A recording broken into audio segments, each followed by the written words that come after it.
well-worn path for the Georgia Bulldogs. Fourth consecutive year in the SEC championship game. They began this season by clobbering Clemson on this field. Don't tell Kirby Smart, well, both teams are in. It's just about a bye. An SEC championship is extremely precious. And dominance under Kirby Smart, of course, you know about the two national championships. But Alabama's been an obstacle a couple times in this game. And he has got a team that wants to hunt and is hungry tonight. Remember when they walked off that field in Austin, he said, we weren't here for photos, we were here to hunt. There were skeptics when Texas said in 21 they were headed to the SEC. At that point, the program was down. Steve Sarkisian has built it back, and they look ready in year one. Yeah, I think Sark's time in Tuscaloosa gave him the blueprint of what it took to compete in the SEC. And like you said, here come the Dogs right now.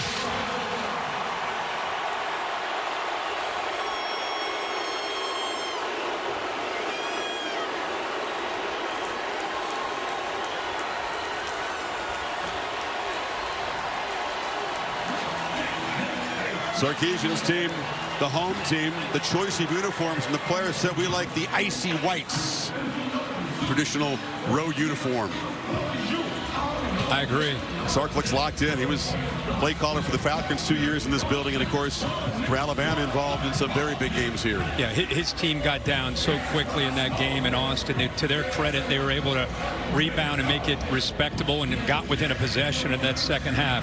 But I think he wanted another shot at this Georgia team, and especially the defense, to see if his offense can match up more favorably. Both teams off very demanding rivalry games coming in. Texas went to College Station, very impressive against the Aggies. Defense basically pitched a shutout, but a lot went into that game. Georgia played a game we've never seen before, an 8 overtime win over Georgia Tech. So both sides digging deep tonight with this championship and a first-round playoff bye on the line.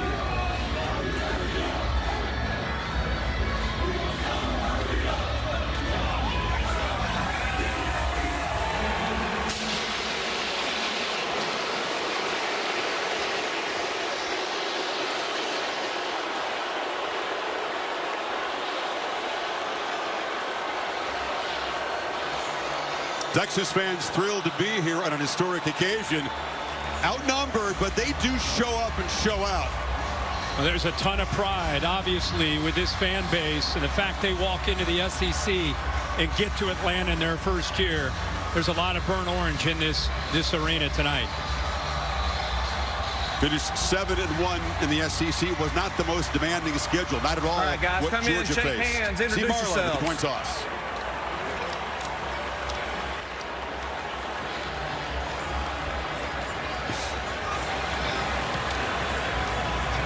All right, congratulations for making the championship game. Georgia, you're the visitor today. This is your coin. The logo is heads. The pennants are tails. The pennants are tails. The logo is heads. Make your call. Tails. What did he call? Tails. Tails. If I drop it, we do it again. It is tails. So you've won the toss. You want to defer or receive? Defer. Okay. You want to receive. Which way you want to go? Put your back there. Great to have both Holly Rowe and Laura Rutledge reporting from the field. Kirby Smart's defense will be on the field first. Holly, to you.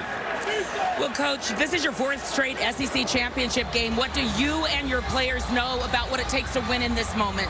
Well, it takes playing really well because you're always playing a really good team when you play in this event. But the venue's awesome. Our kids are ready to play. We're excited. Thank you, Coach. Thank you.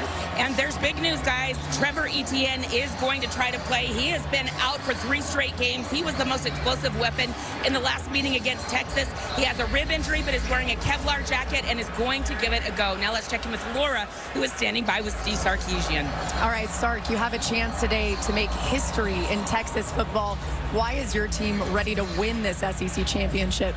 You know, we're just focused on today, and literally it's been that way all week. It's been that way all season. It's been one day at a time, one game at a time. We're going to have to play good football today. It's a really good team. All right, thanks so much, Coach. Yes, sir. And news here for Texas. They are without left tackle Kelvin Banks Jr. He tried to give it a go in warm-ups, couldn't make it happen, so that means the redshirt freshman Trevor Gooseby gets the start at left tackle. Chris. Or thank you, Gooseby did pretty well against the Aggies. That offensive line has been dominant down the stretch. But they face a serious challenge tonight.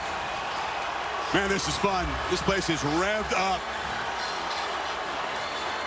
Don't tell anybody in here there's diminished importance in the 12-team playoff era.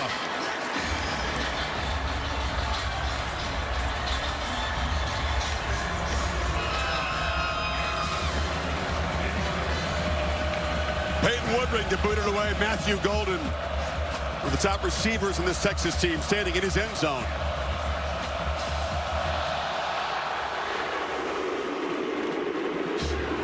And he's going to bring it out. And looked like he tried to fake the ball across there. No one on the Georgia coverage team fooled. And Texas, which had terrible field position for most of that first meeting, backed up in the first possession. Yeah, it's a great point and a great reminder. There's this season that Quinn Ewers has had. You can see pretty good with his completion percentage. Last 4 games, he's played some of his best football with the 10 touchdowns and most notably only 1 interception. Remember, turnovers were a big factor in that game, giving Georgia short fields to allow them to get points up on the board.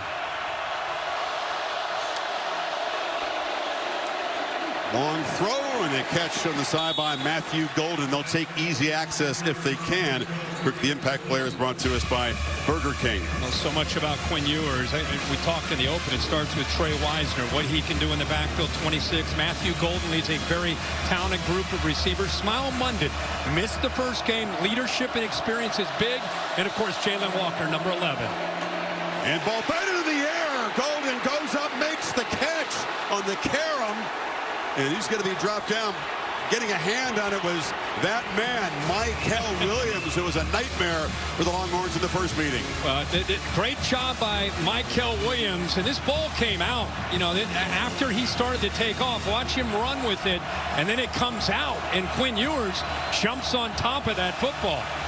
Heck of a job by 13 once again, being a factor early in this game. Make a case Golden never had possession of that football. Yep. That would be incomplete in that case. That's right.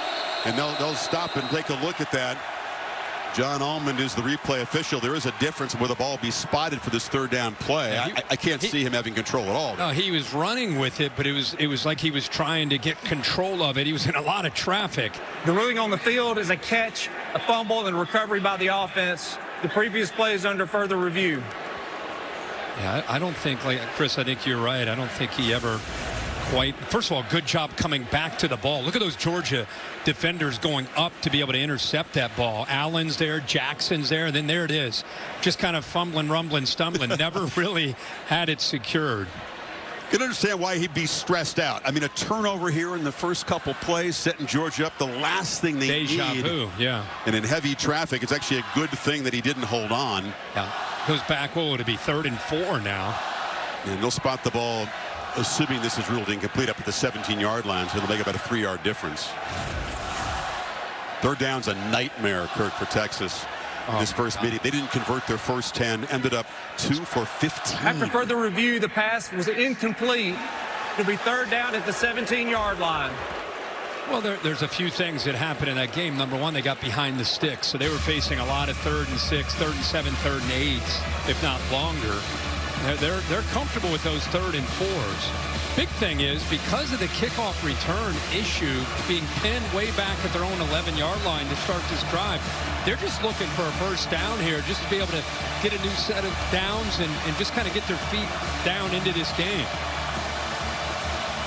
Jaden Blue in for Wisner, a tailback to Ewers right in this 3rd and 4.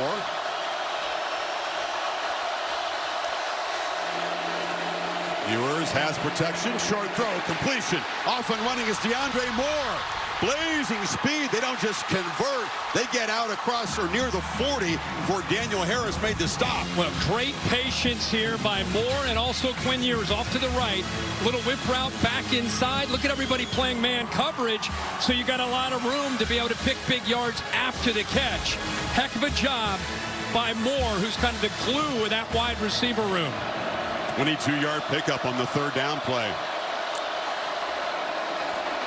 First down throw. Texas comes out pitching it, and that's Matthew Golden breaking free. And from backed up on third down, they're now threatening at the 41. Who says that this offensive line without Banks can't protect? You know, here they are. It's a team that had 7 sacks in that first matchup. And Sark, instead of waiting to third down, being aggressive on this opening drive and giving the ball to Ewers and trusting him. Here's to look at that veteran offensive line. Of course, 74, the redshirt freshman in for Banks. Off the play fake on first down. Ewers is being harassed, escapes, fights back to the line of scrimmage where Jalen Walker got him down. With Kelvin Banks not being in there, it's the first time one of the original starting 5 all season long has missed a game. They've been healthy and they've been dominant. Yeah, that's very rare. Stackhouse, 78, able to get through the back. That was a big problem in that first game. The backs did not do a very good job of protecting. A lot of movement there up front with that Texas offensive line, and nobody got their hands on Nazir Stackhouse. It'll go as a 1-yard sack, so 2nd and 11. We have a handoff left side. It's the kind of play they run a lot. And Travian Wisner has been so busy. Kirk, 59 carries combined the last 2 games. What a matchup here, not just with Wisner, but that offensive line that you referred to, the experience that they bring to the table. I think they were embarrassed, to be candid, with the way that matchup went against the Dogs. I think they were anxious for their chance to come back, but I'll tell you, these first few plays, Nazir Stackhouse in the middle, a guy to keep an eye on, 78, the veteran. 3rd and 9 this time. Ewers, well protected, a long throw off the tip. It's intercepted. There's a flag down, but Dalen Everett, who had a couple of takeaways in the game in Austin, caught it off the carom there. We'll check the flag out. Isaiah Bond was the man who had a hand on it for Texas. Yeah, they're going to get a hold, I believe, on the right tackle. So this will hold up. Cameron Williams, the right tackle, 56. Illegal motion. Oh. Offense number 7. Penalties decline. First down. So Georgia, shades of the first meeting, a quick takeaway to snuff out the Longhorns' threat. That's a great job. They get away with a hold because the right tackle put his arm around the neck of a defender from Georgia.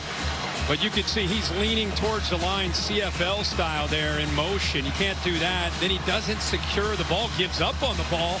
And the guy who didn't is Dalen Everett, who does a good job. Look at his eyes, trying to find the football, never gives up on it. Fingertips bring it back into him, and a huge turn of events here for the Georgia defense. Much like the first matchup, the Dogs defense again getting the turnovers. And Carson Beck set up at the 33 with Trevor Etienne, who's really hasn't been himself for about the last 5 games. The first play is a pitch to the tight end Ben Jurasek, and having Etienne back, that rib injury, it's protected, as was mentioned, but can it withstand a hard-hitting game tonight? We hope so. Yeah, absolutely. Tough guy, been through a lot. We talked about how he got through some adversity. I think he comes in a very good mindset coming into this game. Going to have to lead this team and make great decisions, taking care of that football.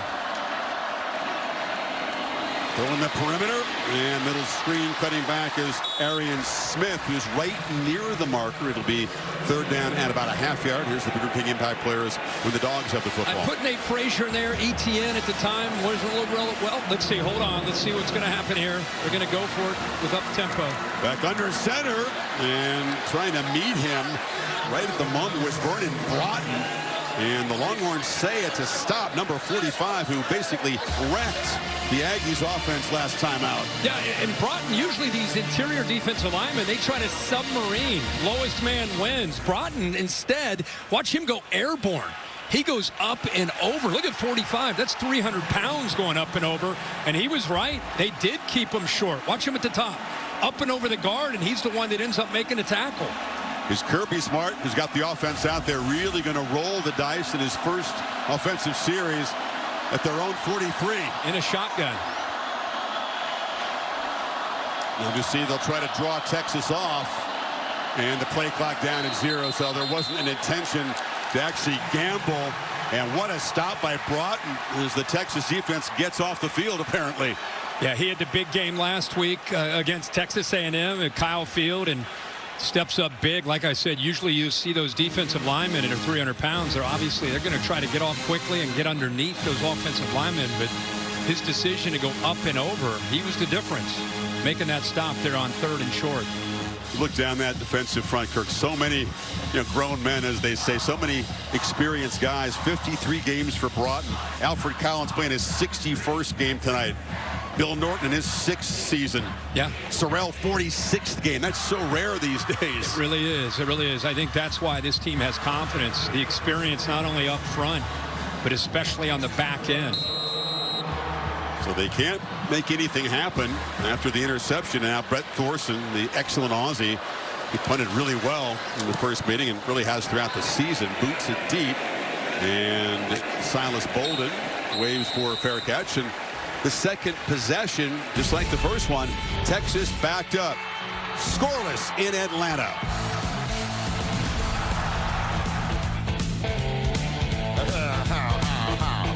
Wants to know this is not a real leg, but this is the Taco Athletic X brace, which is over Quinn Ewer's injured ankle. This allows for players to return to the field quicker. It allows for explosiveness. They can still run in a way that they would be if they were healthy. It was developed by Mike Bean and Dr. Fred Furlick, and it is changing the game when it comes to ankle recovery, guys. And so far, Ewers came out throwing in that opening sequence, got up to a fast start before the interception. Now they hand it off inside. The Dogs are all over it. And Weiser's going to be dropped for a loss. Raylan Wilson made the play. Well, the linebackers are clean because of the defensive line doing their job, and it allows them to get downhill. Raylan Wilson, this group of linebackers, they rotate because they have Smile Munden. They're able to stay fresh, do such a good job, and it frees up Jalen Walker to be able to move around a lot more with Munden back. Two-back look, and they hand it off inside to Jaden Blue. Sarkisian says he's got to be patient with the running game. They were too one-dimensional the first meeting, but the Dogs are stuffing it. They really are, and this is McLeod. I mean, this Georgia defensive front, watch the effort and the strength right here. This is what you're facing. I mean, look at that. That's tough on Wisner, but really didn't have much of a chase. Hayden Connor that time, who I bragged on quite a bit last week at Kyle Field, that time got handled by McLeod up front. The big story of the game again last time was the battle at the line of scrimmage favoring Georgia. See if they come after Ewers on 3rd and 13. He launches from the goal line, thrown downfield to Golden. Golden snuck behind Malachi Starks. It's a huge play in the Dogs' territory. Malachi Starks with the motion. You'll see after they motion out, he gets a little bit caught. See 24, he needs to be able to help out on that play much sooner, and he was unable to. The run goes nowhere. Sarkisian will use tempo, of course, after the explosive play. Xavier McLeod in the backfield that time. Yeah, Daniel Harris is the corner. Last time we did this game, Humphrey was there. He's gotten beaten out the last few games, so he left the team. Harris is out there. And with the motion, he did not get hands on him to slow him down, so it made him easier to be able to slide down that line, the boundary there on the right side. So Starks over a little bit late, but it would have been helpful if Harris got his hands on a receiver. And the 50-yard gain behind the 6 on 2nd down. Ewers over the middle, and wide open is Isaiah Bond, the former Crimson Tide player who was a serious problem in this game against Georgia last year. Well, the motion right here, just eye candy, can affect communication. Blitzing that middle linebacker frees up some room behind those linebackers. That is a staple of the Sark offense. Loving the play action levels concept and working that 15 to 18 mark downfield. Ewers pump fake and now launches wide open off the fingertips of Gunnar Helm. There are flags down. He had him and just threw it a little too far. It would have come back. That's offensive pass interference on Isaiah Bond. Watch him on the outside. This is my opinion anyway. He runs pass right interference. Offense number 7. Yeah. 15-yard penalty. First down. Made it look a little bit too obvious running into Aguero, the nickel back. So this ball would have come back anyway. But when you play man coverage against Sark, you're going to get a lot of rubs. You're going to get a lot of screens. A lot of different things, mesh routes, anything he can to affect that combination of man coverage underneath, and then what the safeties do behind that. So Georgia catches a break there. Devastating penalty, offensive pass interference. Usually kills a drive. Creates a 1st and 25, like at the 36. And downfield, pitched into the end zone, incomplete. Golden, that time was pretty well covered by Daniel Harris. Well, that's going to be a battle at the line of scrimmage. Sark again, I think he just sees a huge advantage that he can win on the perimeter with these receivers against these corners. Testing Harris that time. Not bad coverage, and Harris has great length. And at the end, that right hand gets in there enough to be able to affect the timing of that. But the ball right on the money, giving him a chance there on the touchdown. And this is his first start against SEC competition. It was UMass and Georgia Tech when he took over for Humphrey, beating him out. 2nd and 25, back to Blue, and they're all over him.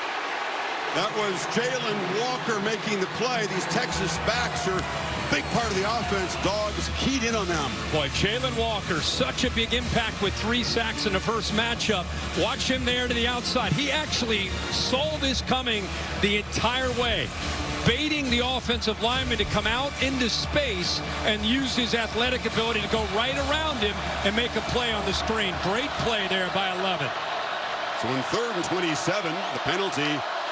Back to my out of field goal range. Can they pick up a little something here? Well, Weisner's got other ideas. He's going to be stopped back near the original line of scrimmage by Dan Jackson, but now they are in range for Bert Auburn to get points on the board. I think that's what that was really about, and I think they picked up more yards maybe than they really anticipated. Good job, Weisner. One thing he does, he gets north and south in a hurry with that acceleration. Gives Auburn a much better chance here for the Horns to try to take a lead. This from 41 yards. Auburn, a lot fewer field goal attempts this year than last. Kicked a bunch last year. This year, a lot of extra points. And straight down the middle. So, despite bad field position, that big 50-yard play gets Texas in position. 9 plays, 64 yards. Chip on ABC is presented by Ice Cold Dr. Pepper. College football, it's a pepper thing.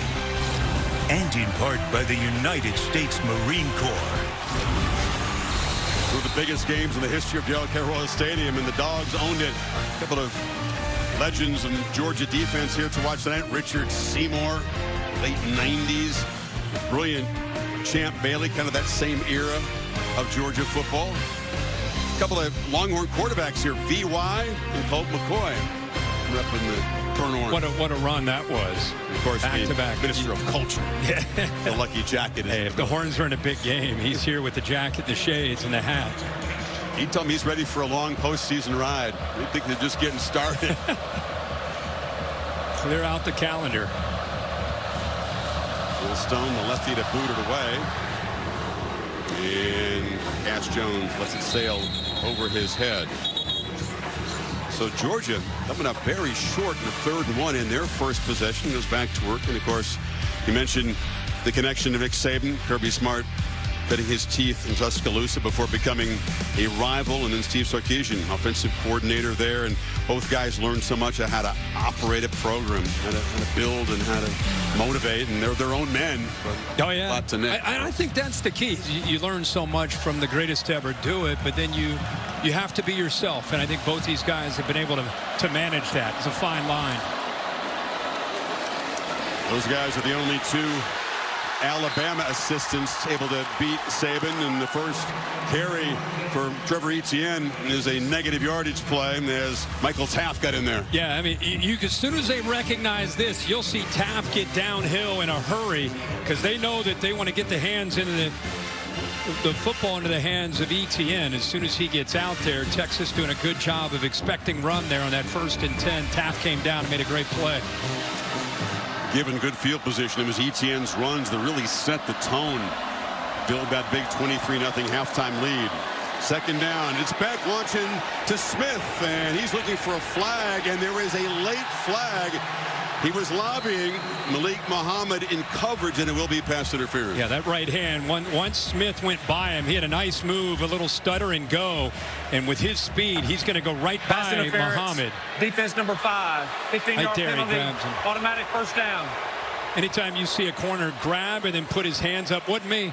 Usually guilty of something. And boy, that's Smith. That's why I made him one of the impact players. Has had some drop issues throughout his career, but has the potential of such a big play threat. That time, great job off the ball beating Muhammad.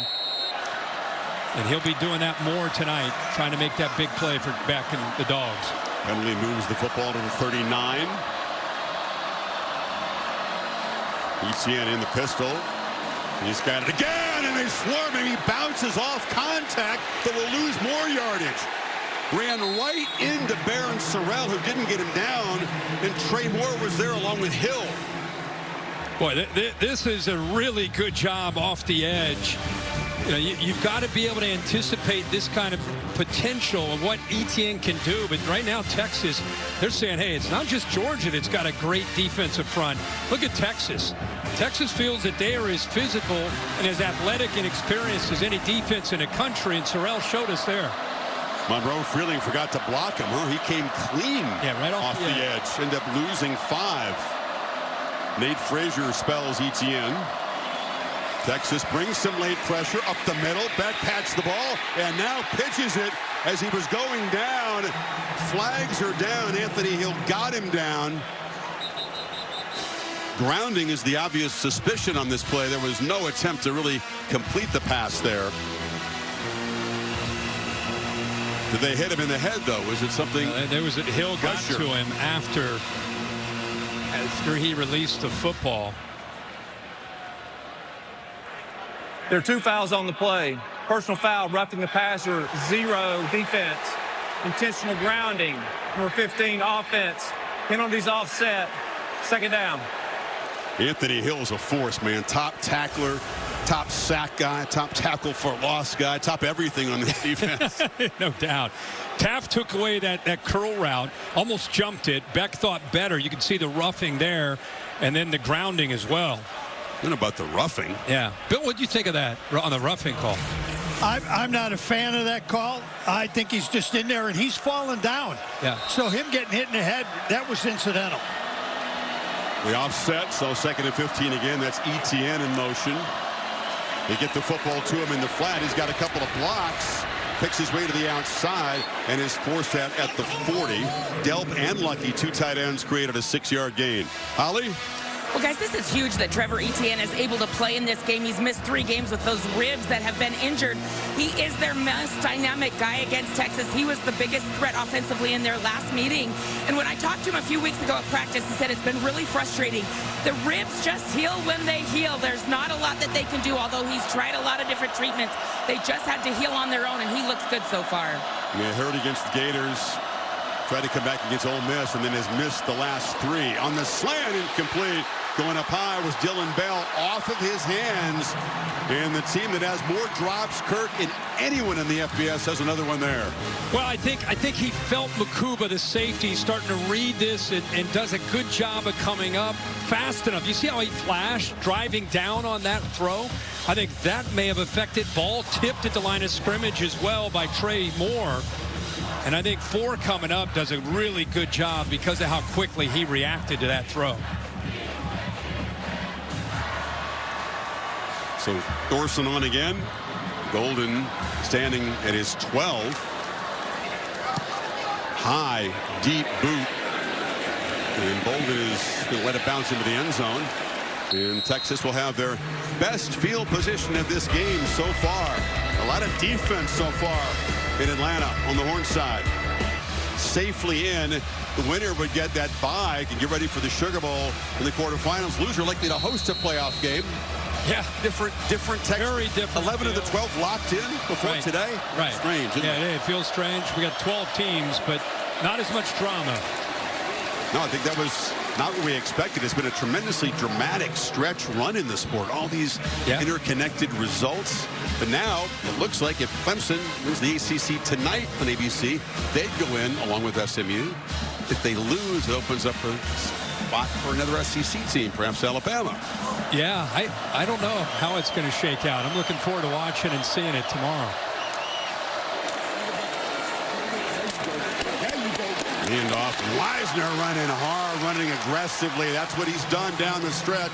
He got 10 that time in the first end of the 35.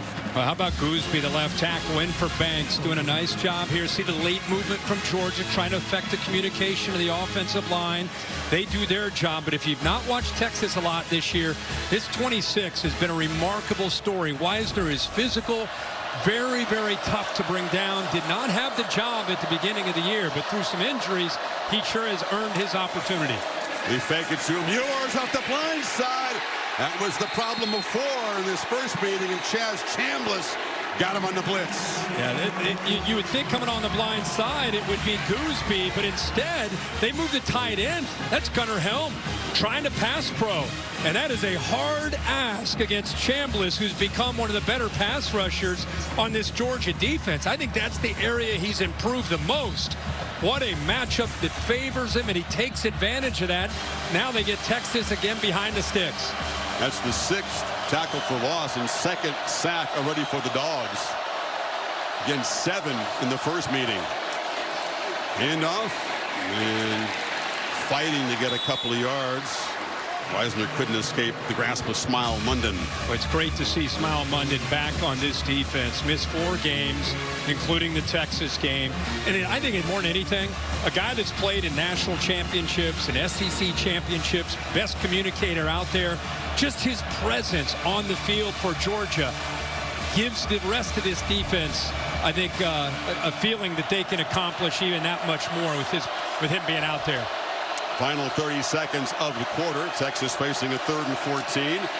Pressure comes. Ewers on the move. Clips it downfield. Going up and making the catch is Golden. His 2nd huge play. Again, he beat Daniel Harris. Yeah, this Texas team has lived off of the big play all year. 3rd most in the FBS with 20-yard plays. Already 4 tonight. They clearly are going after Daniel Harris. Great job of improvising by Ewers, who got flushed out of the pocket.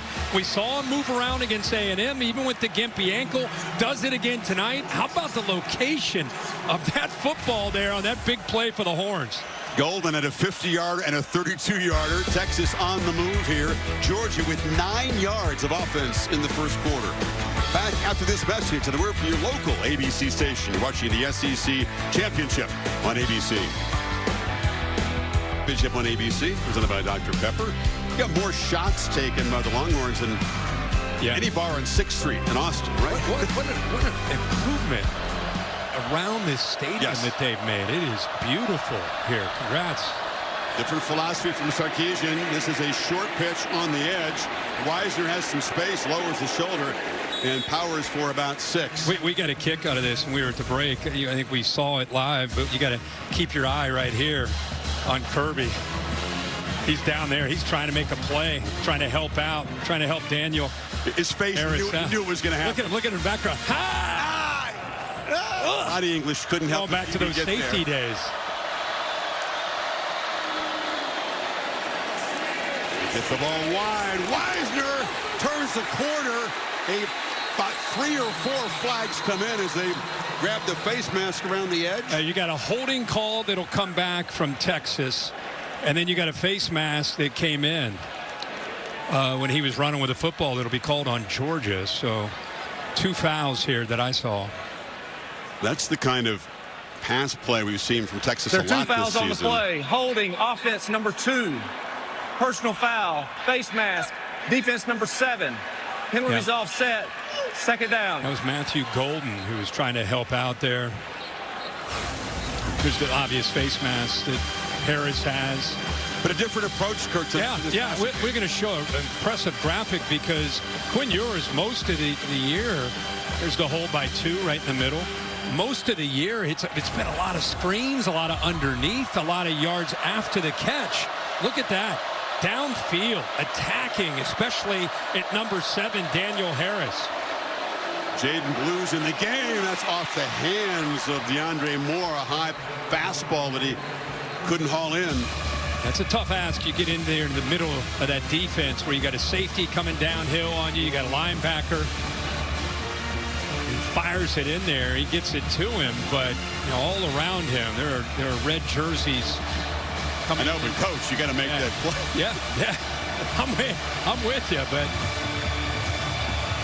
that's a tough one with a fastball coming at you like that. With those safeties coming downhill. Let's see what they do on third down. Need 5. Been sharp on third down so far. Pressure comes, and it's checked down. The catch is made right at the marker by Moore that time. Where are they going to spot it? Malachi Starks got him down. He's going to be about a yard short, and here's a 4th down decision. Boy, his route had it beyond the first down, but the football brought him back. Arch Manning coming in the game. Yep. He's been a situational player. He's an effective runner. Ran for a touchdown against Texas A&M early in that win. Dogs will be expecting that. Remember, Haynes King gave this defense fits last week. A dual threat running quarterback. Play clock at 5. It's not snapped to Manning. It's snapped past him. Little wrinkle, and Jaden Blue dives for a first down. Well, all eyes are on 16, right? All eyes are on 16. They're going to run it here instead through the legs and directly to Blue. It's a heck of a job by the center. All the Georgia defense, anytime 16 comes in the red zone or short yardage, he's going to carry it. How about the center? Jay Majors has seen it all in college football, and apparently he can also do this. Snap right through the legs. Heck of a job there. Good call by Sark. And you're right. All eyes were on Manning. He might not be done for the night. This is Wisner bouncing it. We expect, with the ankle not 100% for Ewers, that Manning could play a role tonight. Flag a game down. Especially after Haynes King last week. That one's on Isaiah Bond. So these receivers on the edge, I guess, with the run game, they're locking up on some of these Georgia defenders. That one's going to come back too. Look at Sark, frustrated.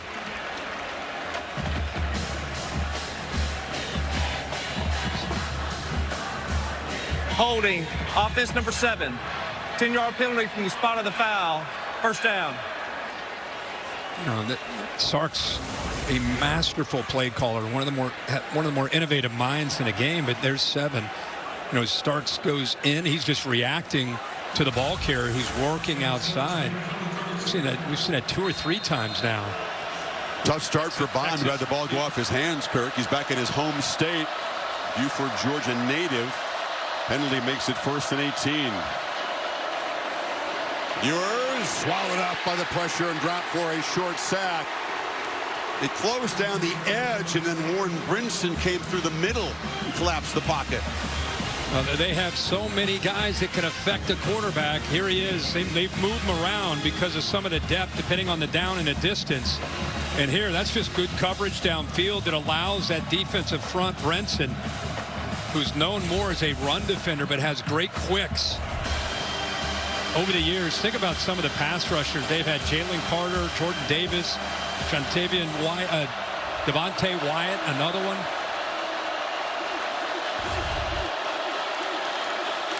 Second and 20. Ewers pitches it short. Blue is going to be dropped for a loss. They're going the wrong way. Raylan Wilson stopped the running back, and they're now back out of field goal range. Yeah, Georgia's not afraid to play man coverage, and even though Ewers is attacking these corners, it continue to play man to man. This time it's the defender right here. He does a nice job eyeing it, and this is a big key for Georgia against the skill of Texas.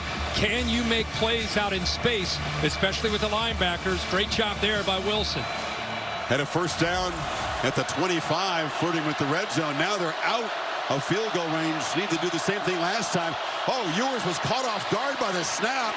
Still makes the catch and the completion, and just like last time, Kirk, too far to make the first down, but Moore's going to get yardage and make it a more comfortable field goal attempt. Heck of a job by Ewers just to secure this. He's looking around. Ball comes back. Whoop. Thankfully, it hits him in an area where he can use his athletic ability to be able to secure it. Could have been worse. Could have been a lot worse. Yeah, so snap comes early. Ewers gives him a chance now with another field goal. Auburn, this from a yard longer than his 41-yard make earlier. And this one straight and true. So a 56-yard play. Texas stalling with a penalty, but up 6-0.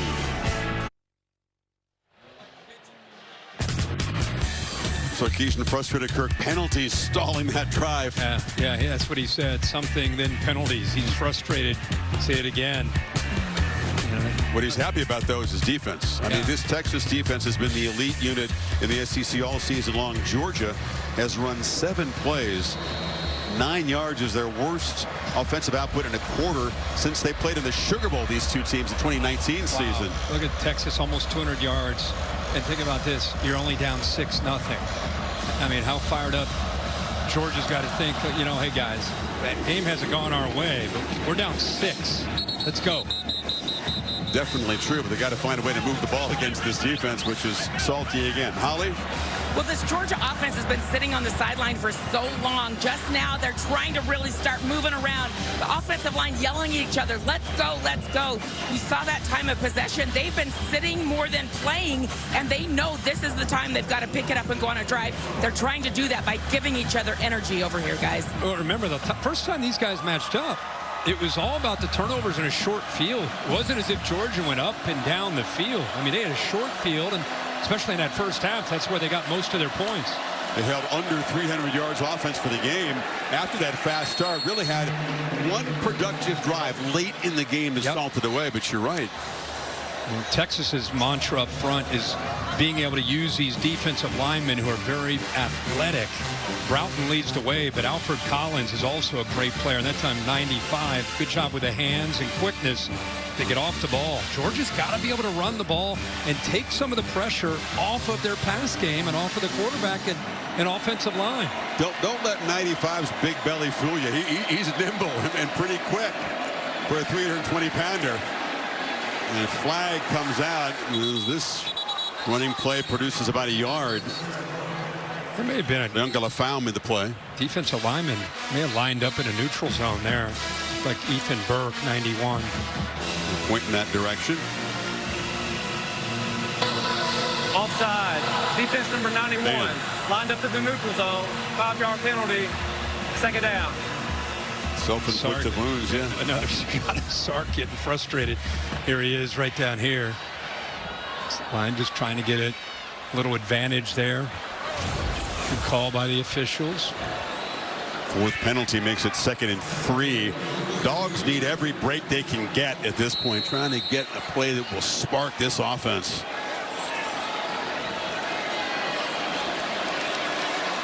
Texas playing up close to the line. They're not fearing downfield shots, but over the middle, harassing the tight end, find a little spot in the zone there. Catch moves it into Texas territory, got 19. Lovett goes in motion, and when you see this, I want you to watch to the reaction of the linebackers and what they do and how they get downhill thinking about the run game. Once they get downhill, now they're lost. They're in no man's land. Anthony Hill realized it was play action. By the time he looks around where the ball's going, goes right past his ear hole for a first down. He's been the big weapon so far, if you can call it that. 2 catches. They are finally in Texas territory for the first time. Etienne picks his way. Trevor Etienne makes a cut and bursts forward for a solid 7 yards on first down. Really, really good job there with that jump cut, the vision to wait on the block against Bill Norton. That had a chance to be stopped at the line of scrimmage. He does a good job of waiting, and then works around that block by Dylan Fairchild, who is locked up on Bill Norton 15. Those are the little things that go a long way with a talented back like Etienne. Instead of it's 2nd and 10, you're looking at 2nd and 2. Frazier, they fake it to him. Beck sprints out, flips it short. Catch made by Oscar Delp.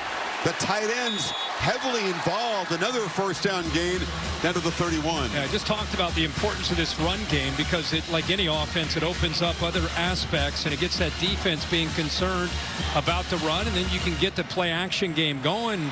And we've seen the athletic ability of Carson Beck. He has no problem at all getting out on the edge and challenging this defense, especially when they're out of position. An easy throw for that first down.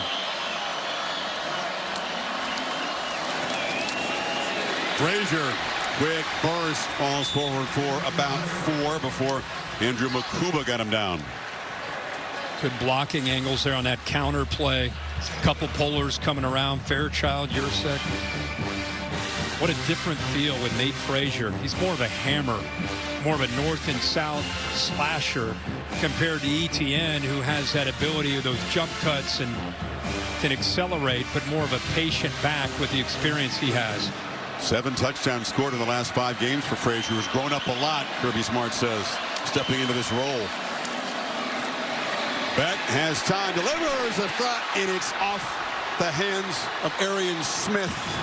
Something that we have seen a lot of. I just, he's not a natural ball catcher. Watch him jump. Why does he jump right there is what I want to know. There's no reason to jump. The ball is thrown right on the money, and yet he goes into the air. You know, I think that's like a crutch to try to help him use his body to secure the ball, but he's a great player, but man, that's been a big problem for him. 36 drops this season for this Georgia team, most in the country. 3rd and 5, back under pressure, Karam, and incomplete. Closing in was Makuba, who thought he could pick it off the bounce, and it's 4th down. Now that's good pressure from Texas. They decided to dial it up. They walk up the pressure. Anthony Hill comes a little bit late.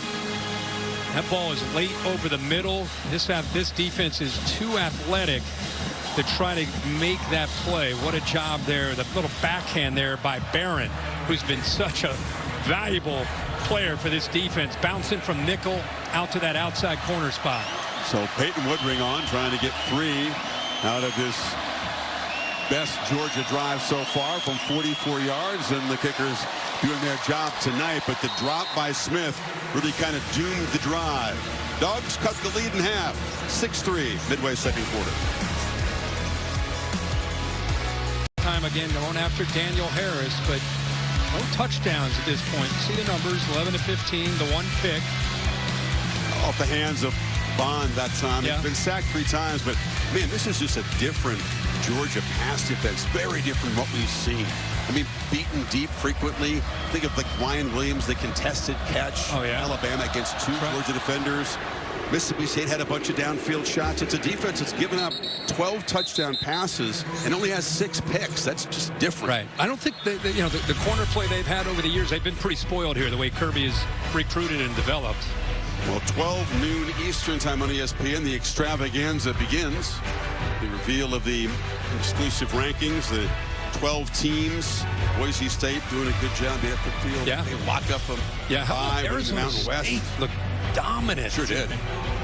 I mean, not only are they physical with Cam Scadaboo, but they're also, the quarterback Sam Levitt gives them a chance. They're playing with a swagger right now. They're going to be a fun team to watch in the playoff. Look out for ASU. Where do you seed them? That's a question. Yeah. You sort of assume they might be the 12 seed, not so fast.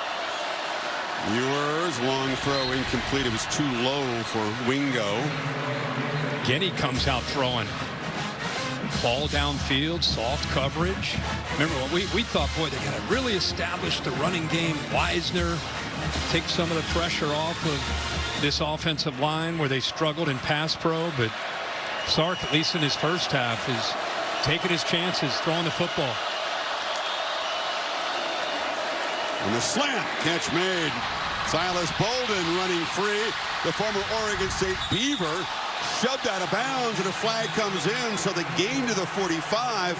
15 more moving into Georgia territory. What a job of just keeping this play alive by Bolden on that quick slant.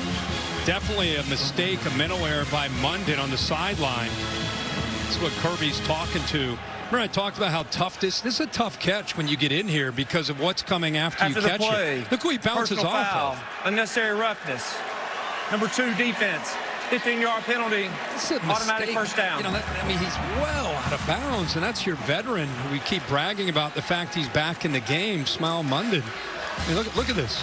Plays over and just throws him. How about Bolden? We saw him make plays for Oregon State a year ago. Talk about a guy who's 5'8", 160 in the middle of all those big bodies. Bouncing off of Dan Jackson, who's as ferocious a hitter as there is at the safety position in the SEC. Just bounced off of him. Play fake on first down. Ewers, long throw, sideline. It's knocked away. Wingo got his hands on it, and Dalen Everett delivered the blow to knock it loose. Well, they use max protection with a couple tight ends, Davis and Gunnar Helm. Gives him enough time on 1st and 10 with that play action look, but unable to hold on to the football. Both sides having trouble holding out of the ball. Yeah, receiving course. Yeah, and that ball's easily caught out of bounds for a first down, but through his hands. Two-back look, blue motioning out, and Ewers down the middle and catching it and taking a huge shot. Jackson delivered the blow, but Silas Bolden, another big play. We just said that Dan Jackson's one of the more ferocious hitters in the SEC, and this is what we're talking about. And Chris talked about the size. He's 160 pounds taking that hit. He knows it's coming, too. Brace yourself, and then to hold on to the football. Well done by Silas Bolden. That's guts right there. They went to the portal and got 3 players. I wondered why Bolden hasn't made a bigger impact. Very talented player. They got a lot of guys who can hurt you. And after a quiet season, 2 big plays here. Meisner off the right side. And thanks to the officials for just letting us have this the SEC championship. Safety blowing him up. No flags. Clean play. Took the hit like a man. First down. On to the next play. Thought we might get defenseless player or something's coming, but instead, game on. Football. Yeah. That's what we do. Texas, incredibly dominant first half, trying to add to this lead before halftime. On the move, Ewers backpedals and has to just throw it away. Looked like he wanted to go back in the wheel route, but Weisner was well covered that time. Sark is pulling a lot of these linemen on these, giving these false reads to affect the linebackers, and it's working. He's getting these guys to fly up to try to be concerned more about the run game, but that time no one open downfield. Well, there's a 3rd down play. They're in field goal range, and also in the red zone, trying to finally get to Pater this afternoon.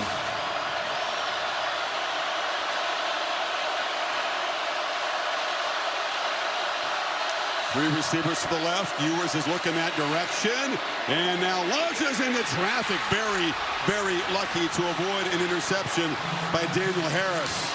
Risky throw. Risky throw. I think he just kind of assumed it's man coverage. 7 at the top, just kind of sinks back in coverage. I think he thought he had him isolated against number 8.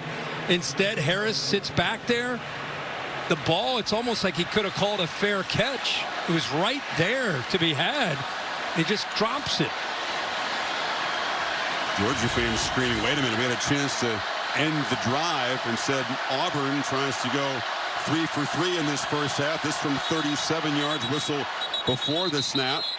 And it's a false start, so he'll get backed up 5 more. It'll be another 42-yard attempt. False start, 80, offense. You know, 5-yard penalty. Quinn Ewers, as good as he is, 33rd career start tonight, he does get fooled from pre-snap to post-snap.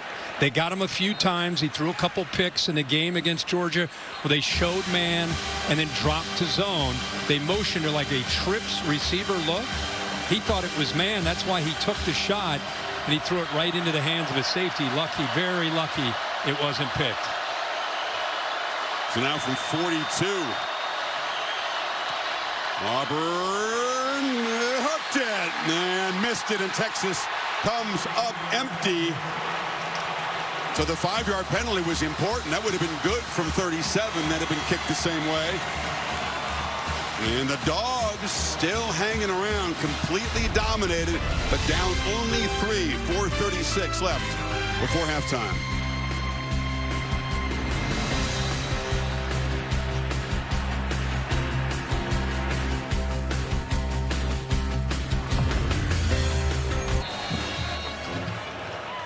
Longhorns have reached Georgia territory on all 4 possessions. They've been in scoring position in a few of them, but the missed field goal keeps it 6-3.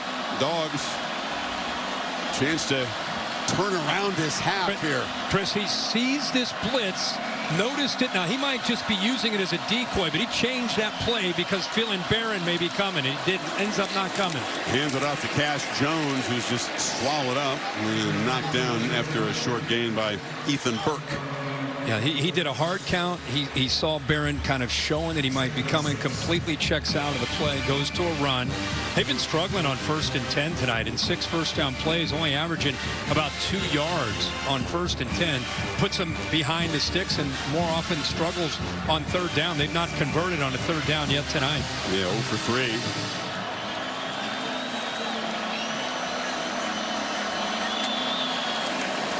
Off the fake, Beck drops back and fires down the middle, incomplete. Michael Taft was in good coverage against Lawson Lucky, broke it up. Laura? Well, Chris, we just saw Zadeh Barron with another opportunity, and he's been on this sideline saying, look, he is going to throw us interceptions. We have to capitalize. He was frustrated with himself because he thought he's missed a couple opportunities in this game. And remember, guys, he told us when we talked to him about the chess match with him and Carson Beck. A lot of respect for this Georgia quarterback and the way he sees the game. Beck started out 5 for 5, Laura, 4 incompletions since then. ETN in the game on 3rd and 6.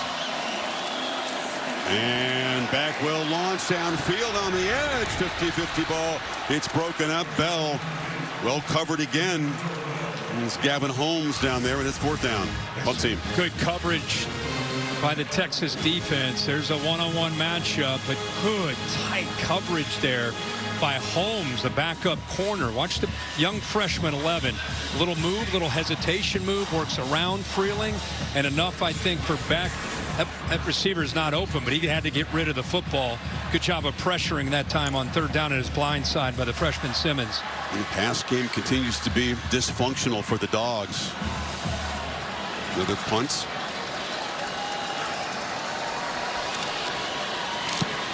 Thorson just gets one of the jet stream. And there's not going to be many fair catches whenever Silas Bolden is back there. He just doesn't believe in them. Makes the catch and is driven back. Nice play by Arian Smith. See the charging down there. There's Timothy Chalamet. He was on game day here. He's got a new movie coming out, new series coming out, Complete Unknown. Jimmy Pitaro, ESPN president, hanging with him.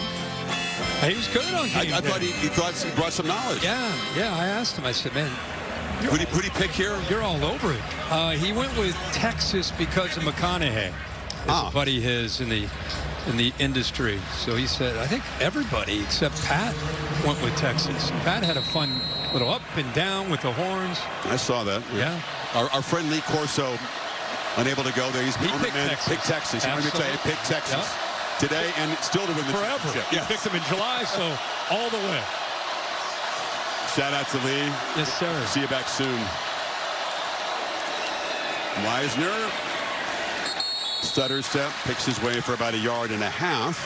Now it's Sarkisian with 3.5 to work with before halftime. Won't be in a real big hurry, but still will be aggressive. You know, he's just continuing to, he's not going to abandon the run game, obviously. It's become a real strength of theirs. I almost feel like they're a run-first kind of team, but tonight with this matchup, they feel it's more favorable, taking some shots against this secondary.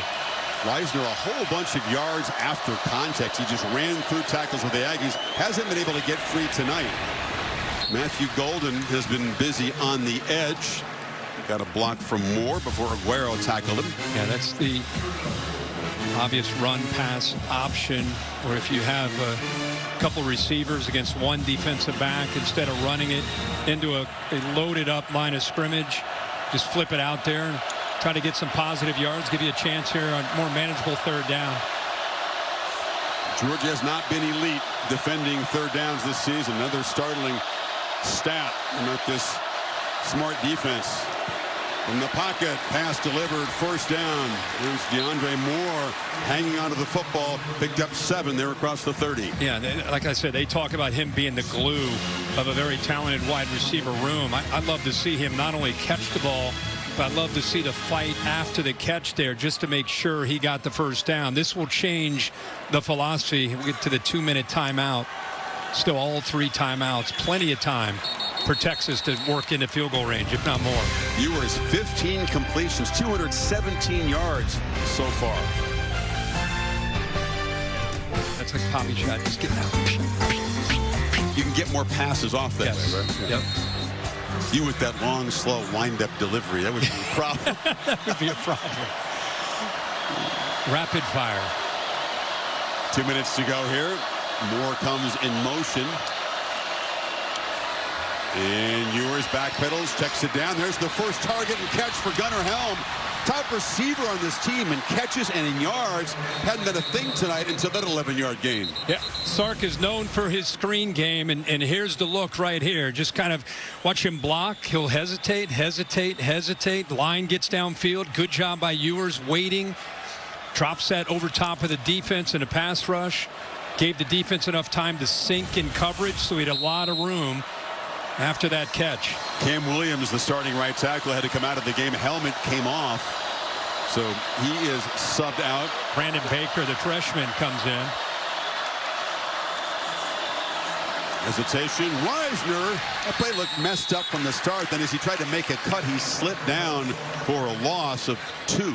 Yeah, that was a slow developing play there. Watch Ewers fakes it to nobody, and I think Weisner maybe went the wrong action there. Play took way too long to develop. Clock is moving. All 3 timeouts. Sark doesn't spend one. Minute 7 as they snap it.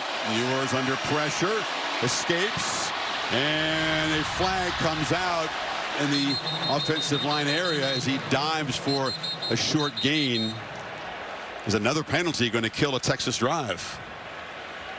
Well, let's keep a camera on Sark, because I know he's pretty upset about these holds. It's the big danger of a quarterback stepping up and out.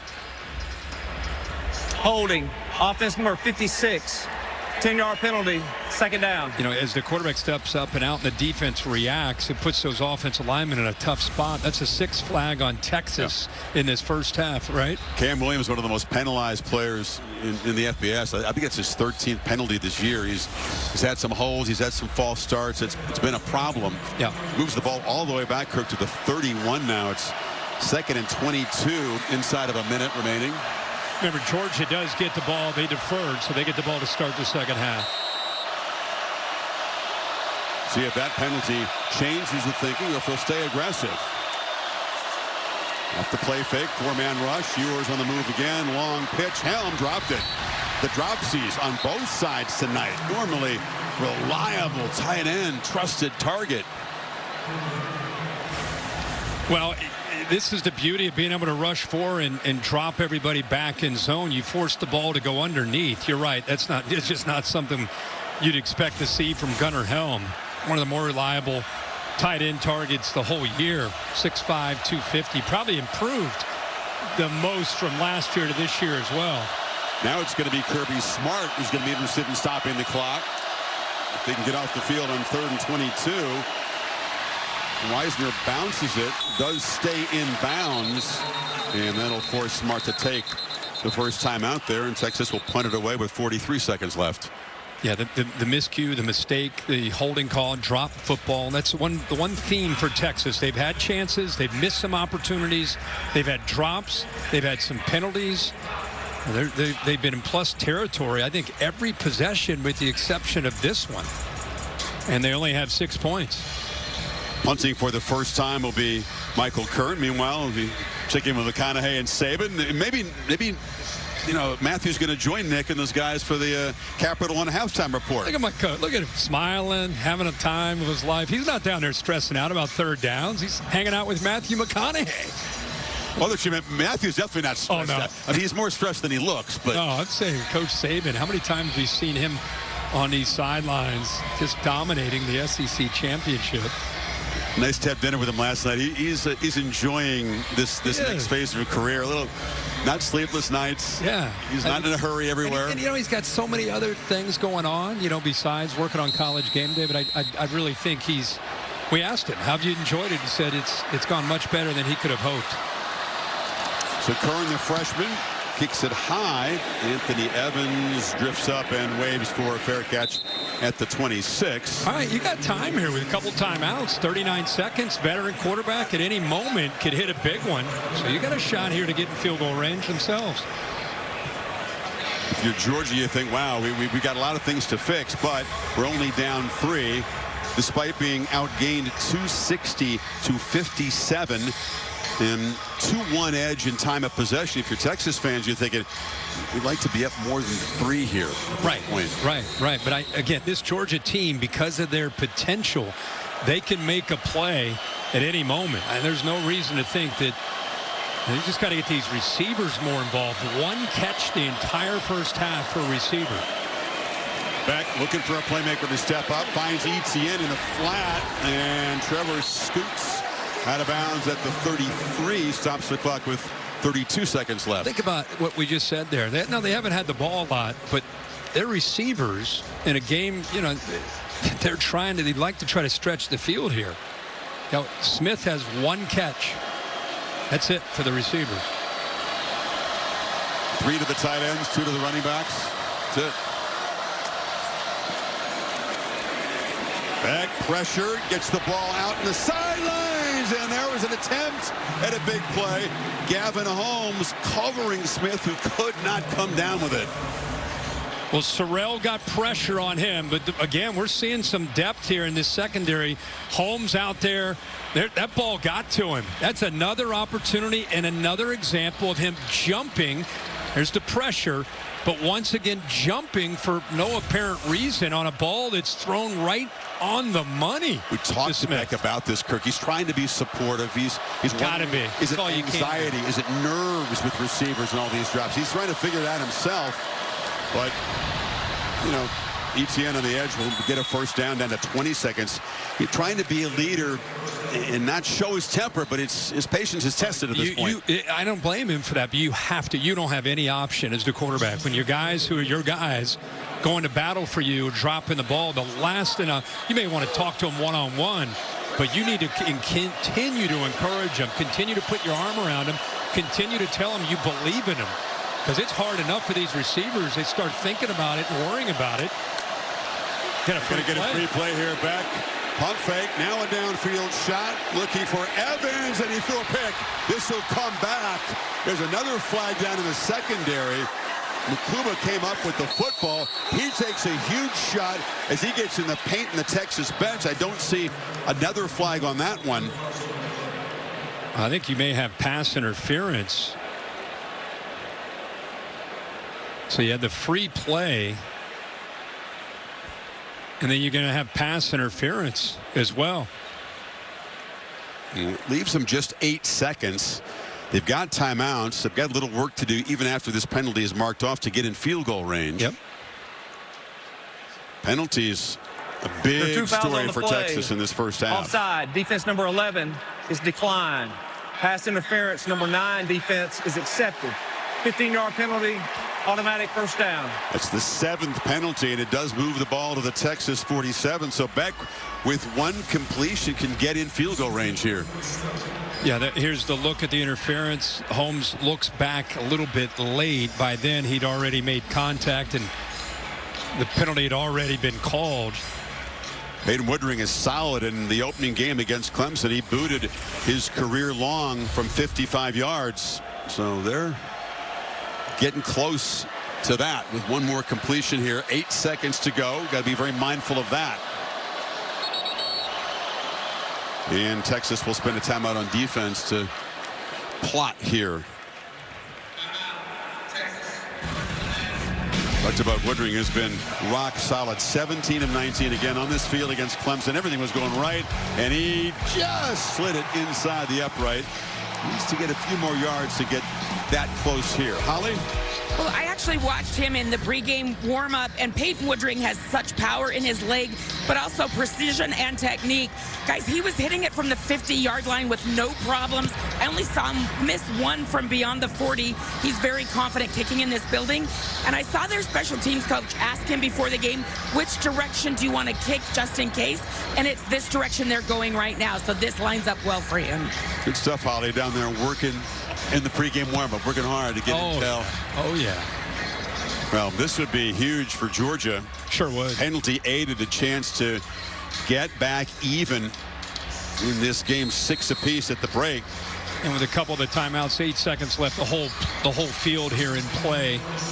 Anything that they want to call, spreading this defense out, try to find that 8 to 12-yard gain here.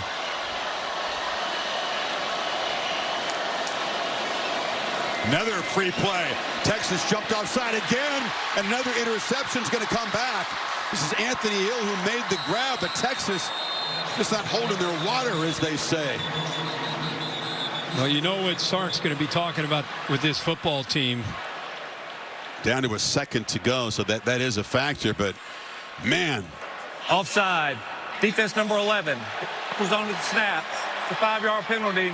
We play first down. Look, by the way, you know, I don't know if he forced his throw because he had the free play. He's at the bottom right 11, so just barely a little bit of movement.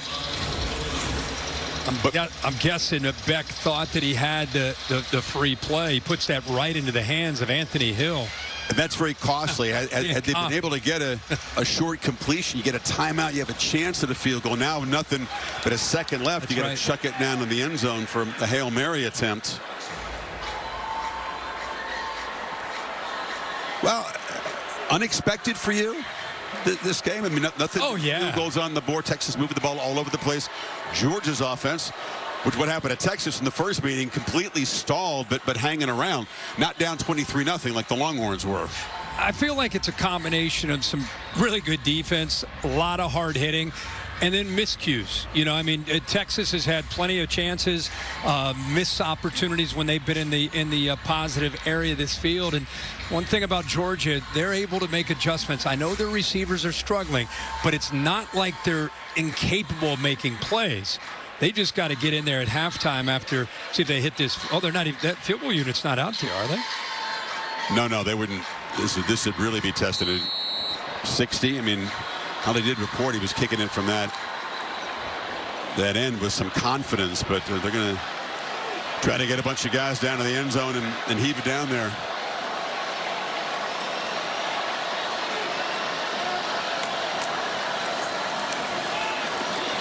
Back. Can he step up and even launch? Chase from behind. Ball knocked free. It's bobbled around, scooped up. The Horns on the final play of the half, trying to make something happen. Anthony Hill laterals it. They're still going. And now they lateral back to a Bulldog in a wild, frantic play. Most entertaining moment of the first half, frankly. Beck got hit. And he's down. Hard, yeah. You know, there was a play last week against Georgia Tech that he got hit, and I wondered at that moment if he was going to be okay. And again, as he releases this football, as he starts to, he gets hit again. Now, this one was Trey Moore that got to him. That Georgia Tech game is actually very, very similar as he starts to go into the throwing motion. Yep. Is where Moore hit him. It's good to see him up and walking off. Tremendously punishing game that you're talking about. We'll get an update on that at halftime. Then we'll go up and go to Laura. Steve Sarkisian, his team leads 6-3. All right, thanks, Chris. Coach, 8 penalties in this first half. How do you get your team to clean some of that up? Well, hopefully they call them for a holding one of these times, too. Let's go to Holly Rowe with a little bit more. Coach Smart, what just happened to Carson Beck? What did he say to you? They just said his hand got hit as he was throwing it there, and guy came all the way around the edge, which people do on that situation. He's got to be aware of, just get rid of the ball. Will he be okay to play in the second half? He should be. I don't know. We got to go look at him. All right. Thank you, Coach. That was a wild moment. The ball knocked loose, and Anthony Hill's a tremendous athlete. Ends up with, then they lateral it around, and There was a chance after the ball's knocked loose right there by Moore that Texas could have come up with a defensive score there. Yeah. 0. Yeah, it got interesting there when we started to see the laterals, but this is every fans and team's fear when you see a quarterback go into that throwing motion. Brock Purdy had a situation in an NFL playoff game where he had an injury to an ulnar nerve, and let's hope that he's going to be okay as they check him out there at halftime. If he can't go, then Gunnar Stockton, who's not played against the SEC this season, will come in there. Capital One halftime report coming up right after these messages. You're watching the SEC Championship on ABC. No, but, it'd be interesting to see what Mike Bobo does, because even if Carson Beck were coming back into this game, they're looking to be able to create some matchups, favorable matchups. We've not seen these receivers have very many opportunities. We talked about that towards the end of the first half, just a one catch. Ali, what can you add? Well, Kirby Smart has told me that Carson Beck will be unable to return to this game. They are not going to talk about the hand injury right now because they don't know exactly what it is. But Gunnar Stockton, you hear the cheers from these Georgia fans. This is a kid who set the all-time high school state record for yards, points. He is one of the most dynamic kids this state has ever seen. I'm trying to remember if his state championship was here in this building. I'll have more on that for you. But, guys, he is someone they believe in. They've all been hyping him up over here on the sideline, getting ready for this big opportunity.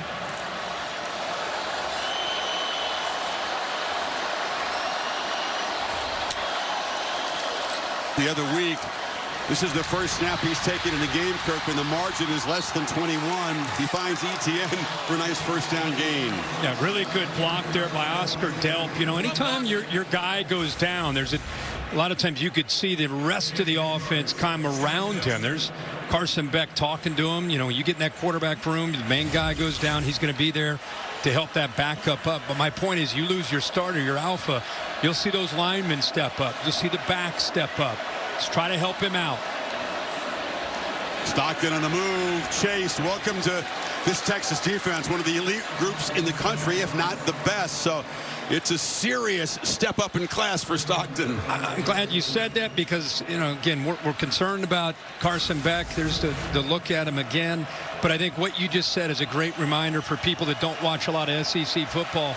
This Texas defense, I know it's a low-scoring game. This is an elite defense that we're watching. As Chris said, if they're not the best defense, they're right in that discussion with the veteran group they have at all three levels. So with Stockton leading them, Georgia now faces an early third down. They need 2 to get this drive going. Looking to throw for it. Stockton from the pocket delivers a strike, and it's a completion to Arian Smith, who had problems dropping the ball in the first half. Grabs this one for 18. They're in Texas territory. Yeah, Texas walked up to show pressure here, and then they drop in the flat. Nice job by this offensive line, creating enough time there for him to be able to deliver that throw. ETN, short carry. That'll help get the heart rate down. Yeah, to back up the point we're making about Texas here, number 2 in points allowed, number 3 in yards allowed. They're the best defense in the country, yards per play, under 4 yards per play. Well, the other thing they do is they rotate another wave of defensive linemen into the game. Is that depth allows them to be able to stay fresh and play fast at the end. The most impressive thing to me is they don't give up explosives. They make you drive the length of the field on them, which is very tough for offenses to do without making mistakes. Second, Nate Frazier has a crease, runs hard, and comes up a couple yards short of the marker. 3rd and 2 again. Anthony Hill made the play. So at least they're in 3rd and very comfortable for the new quarterback. On that left side, they've been rotating Monroe Freeling, who is in for Ernest Green. And they've been playing both guys. Right now, Freeling back into the game. Had a nice block there to open that up. There's a look at Ernest Green.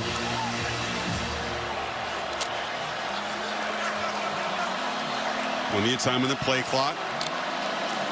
They fake it to Frazier. Stockton back pedals. Pressure. He can run. He's got space. And he's going to make the first down with his legs. takes his shot at the 37, and the Bulldog bench all fired up and moved the sticks again. You see the reaction from the Georgia sideline? That's what I'm talking about. The backup quarterback comes in. They go trips into the boundary looking for play action. Texas takes it away. This is the element that he brings, but look at the end of this play. Takes on the corner. Look at the Georgia sideline reaction to the backup quarterback trying to provide a spark for this offense. 6'1", 215. Not a huge, solid build on him. Pitch to the edge. Love it. They're succeeding, winning on first down, which is helping this young quarterback. And I got to give Mike Bobo some credit for this. Is a big. You said it. This is a little different than UMass. I mean, this is a big atmosphere. Mike Bobo's been here. He's done it as a player. He's called a few plays to just kind of ease him into this game. A couple easy throws to be able to allow him to make an accurate throw and get into rhythm. Nice scramble. That's another way of getting those butterflies out of you. Stockton on the move again, and they close him down. He delivers a high throw, and the catch is made. Lawson Lucky went up. They're talking about it. It is ruled a catch on the sidelines. That was pretty fun. What a catch. Great ball by the kid on the run. Did he get the toe down? Oh, my gosh, what a play. Oh, my gosh, what a play by Lucky. All of a sudden, they can look at that one all day. That's a completion. All of a sudden, as you suggested, teammates stepping up. No more dropping the ball. They're making excellent catches out there. And Lucky with that toe tap, 14-yard pickup. Ball's in the red zone all of a sudden. Well, I love to see after the catch, what an effort. Watch ETN. He wants to make sure the official sees it. And this is definitely a catch. Take a look at the AT&T clicker right here. It's a great job by Stockton making a play. Watch him get outside. I want you to watch number 1. I thought he might throw it to him, but watch him help out here. All right, Mr. Official. No. His toe is right there. Right there. You see it? Isn't it funny, Kirk? I mean, the star elite quarterback goes out. Here comes a guy with no experience. They got more yards in this drive than they had in the first half all of a sudden. But I'm telling you, it's the adjustments by Mike Bobo to what Stockton does well, but it's just a team, even a fan base. Listen to this crowd. This is the loudest this crowd has been in this game in support of Georgia. I'm telling you, they're rallying around this backup quarterback. Fellas say, hey, now, hold on a second. Let's quiet it down. Empty backfield. ETN will line up far to the left of the formation. Texas rushes 4. They're trying to spy quarterback. They know Stockton is a quick runner, as Holly pointed out, but he gets loose for 9. Yeah, this is designed. This is not him scrambling. This is the quarterback draw. He's just going to follow Jared Wilson right here, the center. Get behind him. Use him as a shield if you can, but positive yards. 2nd and 1. ETN makes a cut. ETN barrels into the end zone. Georgia's got the lead behind the backup quarterback.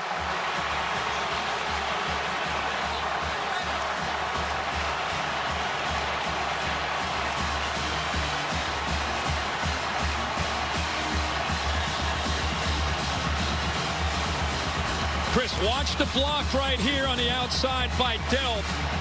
Comes down, helps down that double team to secure the edge, and then is able to get up to the linebacker just enough. And the ETN, when he starts running downhill, he is a handful. This is a guy that's had to deal with ribs over the last 3 or 4 weeks. Had 3 touchdowns the first game in Texas and Austin. And provides a big spark along with this backup, Gunnar Stockton. What a different energy from Georgia. Urgency is an amazing thing, right? All of a sudden, Dogs step up behind a guy who's never been anything like this situation. And Georgia, for the first time today, on top of Texas. 10-6. Whipped around the right elbow of Carson Beck. That is the area affected. It was that shot for Trey Moore, that wild final play of the first half, which ended up in a fumble and a potential return by the Longhorns. But In the meantime, Gunnar Stockton has come in and directed a 75-yard, 10-play drive, and Georgia's on top. Good look at the play here as his arm was fully extended when he got hit. Yeah, I mean, he's escaping, trying to make a play. There's more who applied that pressure. And anytime you see a quarterback getting the release of football, that thing is coming, oh, it's slow-mo there. That's coming forward at a rapid rate, and then to be able to instantly be stopped with that hit, and there's mom looking on. Creasy there in the middle. Not easy being a football player's mother. Sherry Stockton, who's the mom of Gunnar, she's seated in that same area. They were kind of a knowing hug. And meanwhile, Texas now facing some noise behind in this football game by 4. Ewers. Long throw right back to his favorite target tonight, Matthew Golden. It was a nice moment because only a select few can fully understand what goes into it. There she is, an advisor leaning in. Everybody in this together. She said, we got this, we got this. Yep. Weisner again dropped behind the line. Warren Brinson, such a physical run stopper. It's a 3-yard loss. I tell you, it gets blown up in a lot of different areas, but one of the guys that really impressed me just with his attitude and effort, look at Chambliss blows that guard up trying to pull around. Really blew the play up where DJ Campbell tried to come around. Weisner on 2nd and long. He's going to be dropped for another loss. Texas going backwards in 2 running plays. And momentum building for the Bulldogs. Jalen Walker made that play. You know, a lot of movement by the offensive line. You're seeing them move out. The problem is Georgia has athletic ability. They can get through those gaps. Good job of being able to set the edge there by Michael Williams. He took on a big block there by Connor, but did his job. And everybody else running to the football. This Georgia defense, man, they are flying. Entire team inspired. 3rd and 15. Pressure. Ewers has to just throw it away. He got knocked down after the play. Pressured by Damon Wilson. And the Horns go 3 and out. I think Georgia, you know, in this modern era of college and pro football, I really thought potentially Damon Wilson with that follow-through. Anytime you see the follow-through on a quarterback, a lot of times that'll draw the foul. He let that one go. Smile Munden was there to kind of sandwich him. And you're right. This place is coming alive, and talked about it. The backup quarterback coming in, the touchdown, it's definitely sparked Georgia, giving them some momentum. Texas shifting around and each side pointing at the other. The 5-yard penalty wouldn't get him anywhere near the first down. Yeah, you knew Texas might have to pay, Kirk, for not taking advantages of those opportunities in the first half. Led just 6-3, then or 6-0, then it got cut to 6-3. Now this place is alive, and Stockton's going to get the football back. He sure is. What a funky formation there, where Texas was just trying to draw off Georgia's defense, but I think Texas ended up moving. Start. Yeah, 18 Kicking the team, right guard. 5-yard penalty, 4th down. I think Sark's frustrated, but if he saw it, he would be agreeing with it. They're trying to do a lot of different movement, and the one guy that was not supposed to move was the right guard, and he did. And that's what drew the penalty. It was the right call. So Anthony Evans to receive the punt from Kern.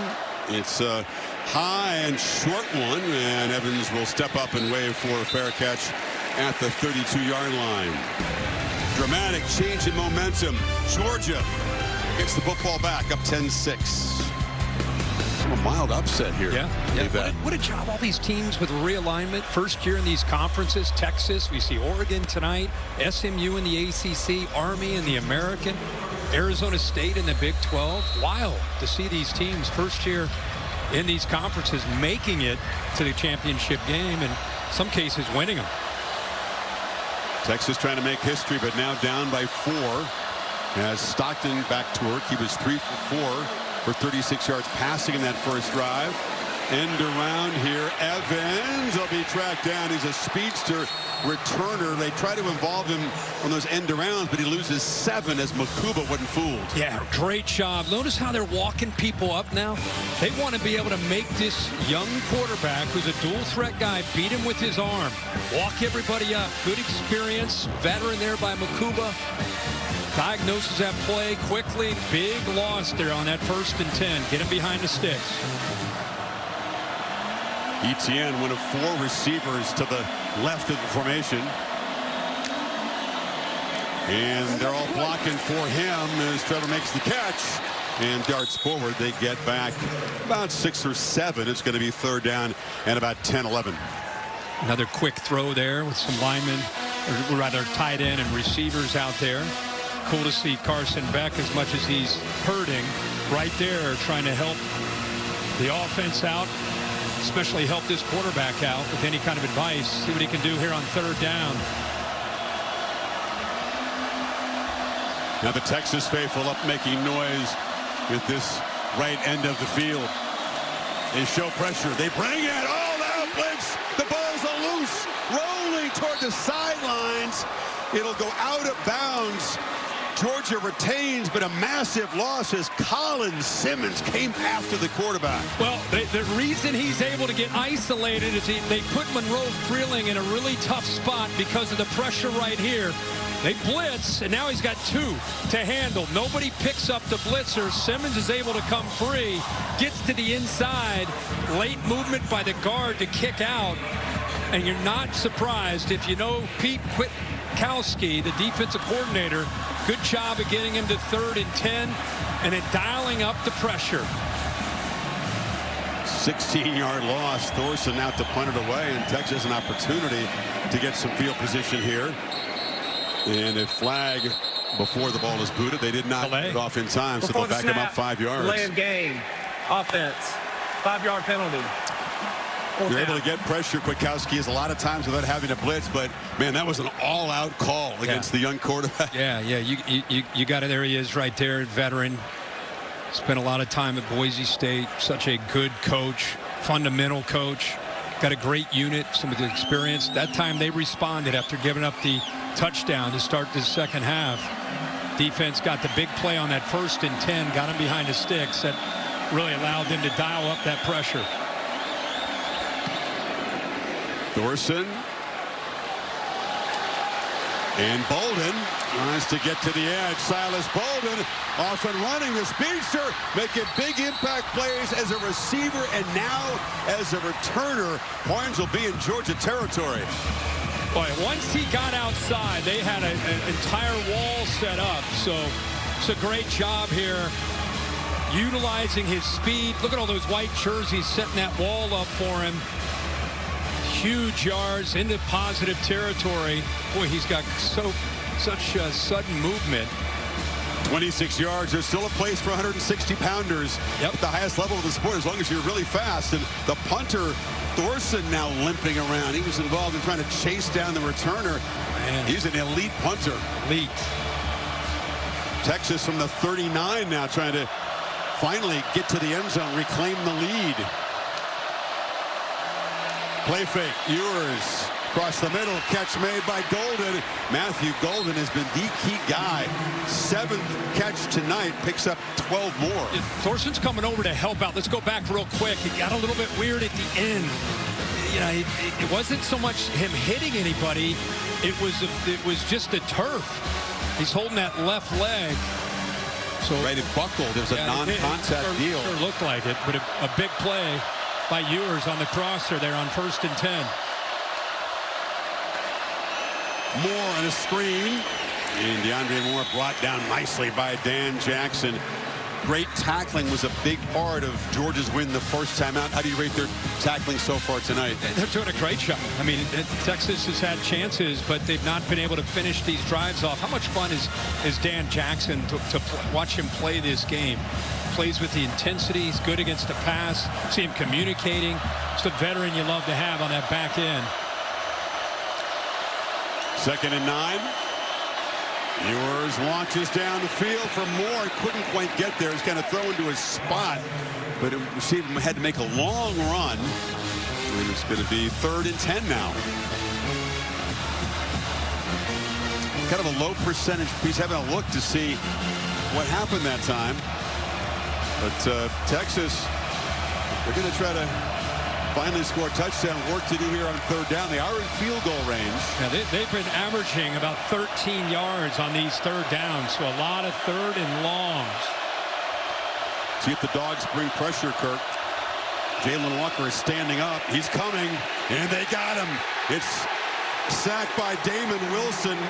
Walker was very disruptive early, and he's going to be knocked down back outside the 30. It's going to be a very long field goal try now. They walk him up here. You see pressure here, but it's the outside man to the right that ends up being able to make the sack because Ewers had to step up. That's a tough sack to take because it makes it going from pretty reasonable field goal attempt to pushing him way back here. Auburn was making him from this distance in pregame warm-up. This from 51 yards. He's 2 out of 3 so far. Drives it, and this one hooked again. So he's missed 2 wide left. Georgia all fired up over there. And Texas comes up empty after the punt return set him up in plus territory. Still 10-6 Dogs. Well, the Georgia Bulldogs will be without another one of their most important weapons. This is Thorson, their punter. You can see that left knee injury there for him. He is out for the remainder of the game. And guys, you know how big this is. He has been booming punts, and he will be out. Big news. Junior from Melbourne, non-contact injury there. You could make the argument in their first matchup. What do you have? 4 punts, average of 54 yards, flip the field the entire game. They're among the best in net punting average this season. Etienne off the right side. Trevor Etienne is a crease, breaking tackles. It's a race down the sidelines. They finally angle him out inside the 20. Welcome back, Trevor Etienne. Nice job by the offensive line. Interesting, the corners don't even get involved in support. They're locked in thinking it's going to be a quick throw out there. And then it is so tough, even for a veteran like Makubu, to make that play in space against Etienne. What a difference maker he is to this offense. They have missed him these last 3 or 4 weeks since the Ole Miss game. 46-yard chunk, the rare explosive play for this Dogs offense tonight. Frazier into Spellum in the red zone trying to build on this lead. Frazier takes the pitch. Ethan Burke was there in a hurry, turned him back inside, and then Barron knocked him down as they get the cart ready for Thorson. He's a terrific guy. Get to know these Aussies when they get down there and cover tennis and talk to him, and he's just a really fun, cheerful guy. He's got an NFL future punting. Big leg. I hope this is nothing serious. Got to keep in mind as Georgia moves down here in field goal range, Carson Beck is their holder.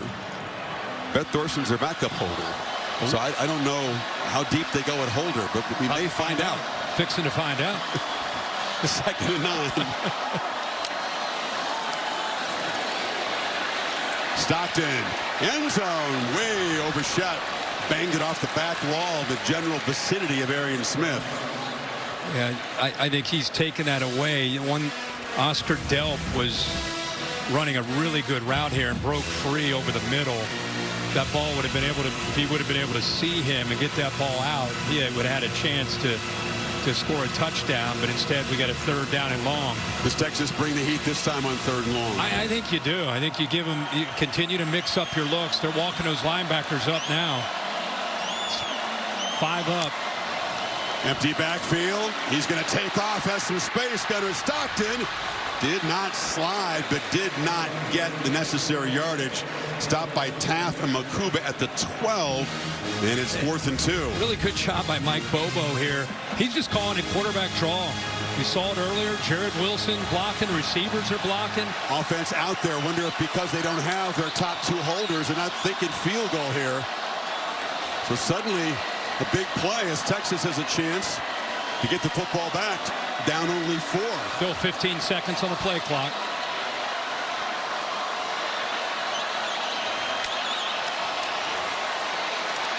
Jones drives. Flag comes in late. Yardage is good for a 1st and goal, but it was right in the center of the offensive pit area. Sure was, right where that contact was. Kirby says hands to the face. Is that what he's saying? I can't tell. He still did. He's doing it for a third time. He wants everyone to see that. Personal foul. It's on Hands to the Brown. face. Defense number 45. After distance to the goal and end of the run, automatic first down. Is right. Vernon Broughton flagged the 10th Texas penalty, and it moves the football to the 4, 1st and goal. It's 45. See the right hand up into the face mask there of Fairchild. Boy, has this kid provided a spark in this dome. You can just feel it throughout the entire building. And they punch it in. Empty backfield again. ETN split out to the right. Bunch of tight ends bunched left. And it's Stockton running all the way. He's going to be dropped behind the line of scrimmage there. Sprinting over was Ethan Burke, the veteran. Ethan Burke did a nice job of getting off the block. So often you just got to use your hands down there with your eyes into the backfield. Burke did that.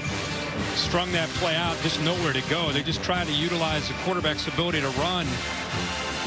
Let's get him out on that edge where you maybe have a numbers advantage, but great job by Texas defense holding the point there. And a true freshman, 175-pound Dwight Phillips Jr. is in the ball game, and ETN makes it a 2-back look. That's Phillips coming in motion. ETN, they are just flying downhill, and it's another loss. Leonga Lafau made the play. You know, they talk about Lafau being just kind of that calming influence. One of the leaders of this defense. He's right here at the second level. He's getting downhill. He's actually blitzing here. Good job of slipping through. You can see the right guard wanted to kick out to help, but a late reaction by Ratledge. So 2 runs, Kirk. They lose a combined 3 yards.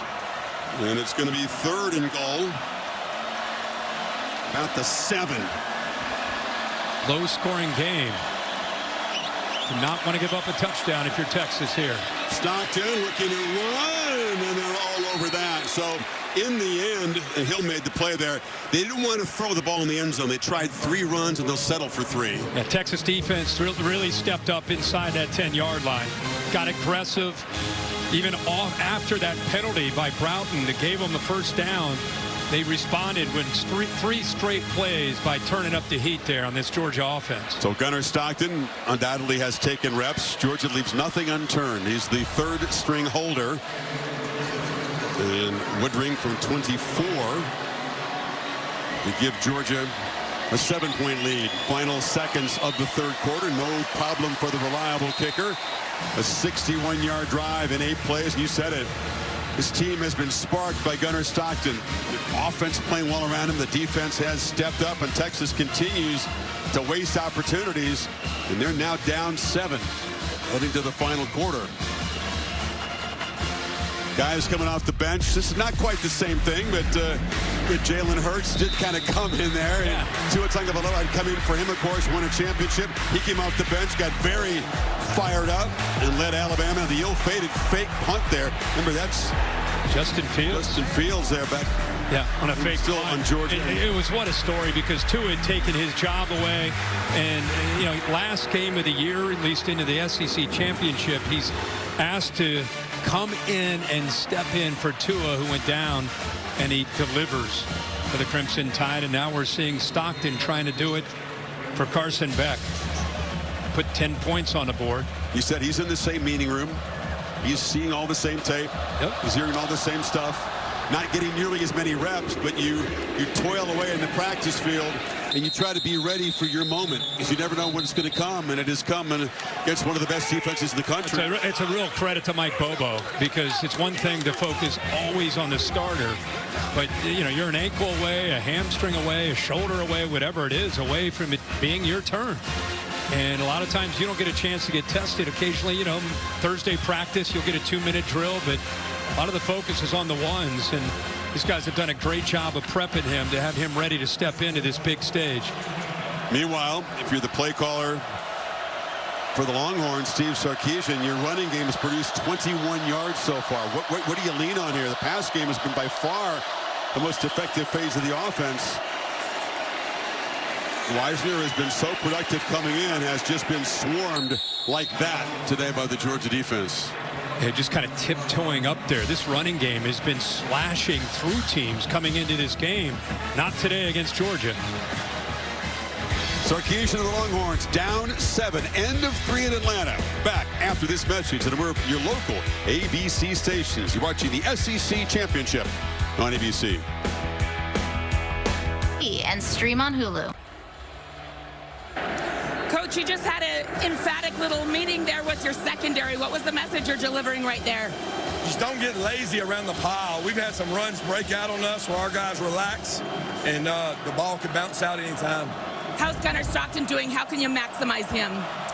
Mike's doing a great job with him. Kid's got a lot of confidence. He's played in a lot of big games. He's not afraid of the moment. I think he's done a good job. It's a good change of pace for us. Thank you, Coach. Thank you.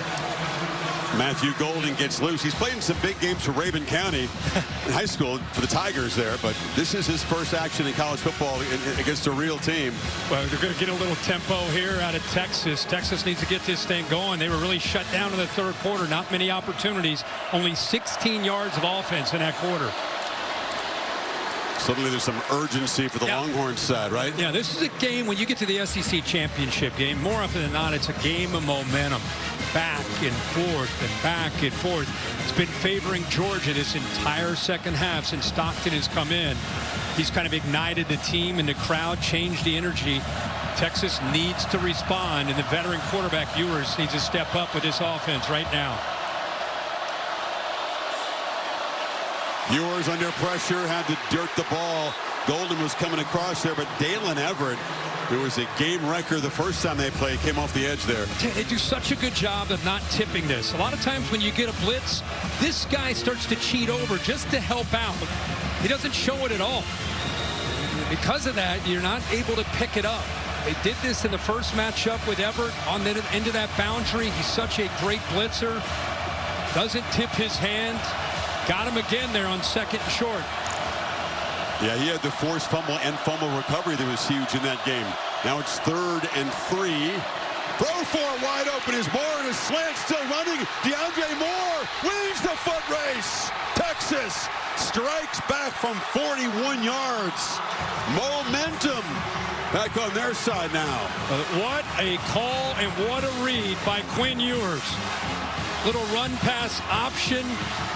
He's reading K.J. Bolden the entire time. He comes down, makes a perfect throw, and then how about the move after the catch and making Dan Jackson miss. We said Texas needed to step up. That is their 6th play today of 20 yards or more through the air. But their first touchdown, Auburn to tie the game in 13, knocks it through, and Ewers extends his streak now. 24th consecutive game where he's done a touchdown pass, going back to the 22 season. Chris, like I said, this is a 3rd down play, and the read that he has is right here. Once you get the motion, the shift to the tight end. See Bolden come down. Now he's just see his eyes at that fake. He's looking at 4. 4 comes down. Okay, I'm going to throw it right by him on that glance route. And now, bang, what a move right there after the catch. You know, this group of receivers, I keep talking about Moore as the veteran in that group. And he steps up. Good hesitation. Secondary fooled, thinking it might be one of the quick throws, like a look pass to the outside. Instead, they get him on that RPO. On that slant. Beautiful, well done by Ewers. It's the answer that Sark needed. DeAndre Moore from Don Bosco, one of the Texas receivers they are developing. They went and got guys out of the portal. Moore was a recruit, and he flashes what he can do. Imagine that. He started at Texas, and he's still there. Yeah. Wrap your head around that. They don't really go to the portal that much as a program, Texas, to be honest. In general. And Jones will leave it there. Holly? Well, Steve Sarkisian is so confident with this team. He continues to breathe life into them. He was overheard leaving the locker room right before they took the field for the second half. This is the SEC championship. This is what we were built for, what we knew we could do. Let's go win it. He keeps trying to infuse them, encourage them, knowing that they are built for this, even though it's their first title appearance. I want to see if this defense tries to put the game into the hands of the quarterback. The young man who stepped up and provided spark, make him throw to win. Load up against this run game. Stockton weaving around. Yeah, Texas is breathing fire, smelling blood, and coming downhill in a hurry now all over these quarterback runs. Well, that's what you got to do. I mean, the quarterback run game is different than what you see from Carson Beck.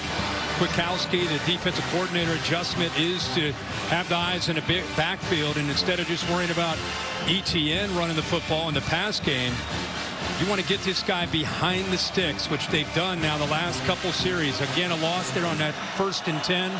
Now he's looking at 2nd and 12. Texas fans up making noise now. Longhorns rush only 3. Stockton into the coverage, checks it down to Frazier, who's going to be knocked down. That's an important gain, though. They pick up enough yards to make it a 3rd and 3 before LaFell got him down. Yeah, actually a really good read there. Nice job by Stockton to be impatient. Texas tried to fool him by dropping one of their defensive linemen, Trey Moore, into the flat. He almost threw it, but came off of it and checked it down to Frazier. Good decision. See what Mike Bobo likes here, trying to get this drive going, keep Texas with the offense suddenly on fire from getting the football right back.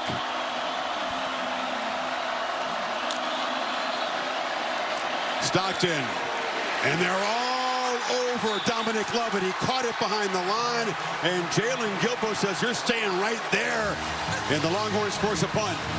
Well, this is called doing your homework. When you see motion, where they go out to motion to trips, this is Lovett going over. You see the corner running with him? You got man-to-man coverage, so once you see that, you're expecting a quick throw out here.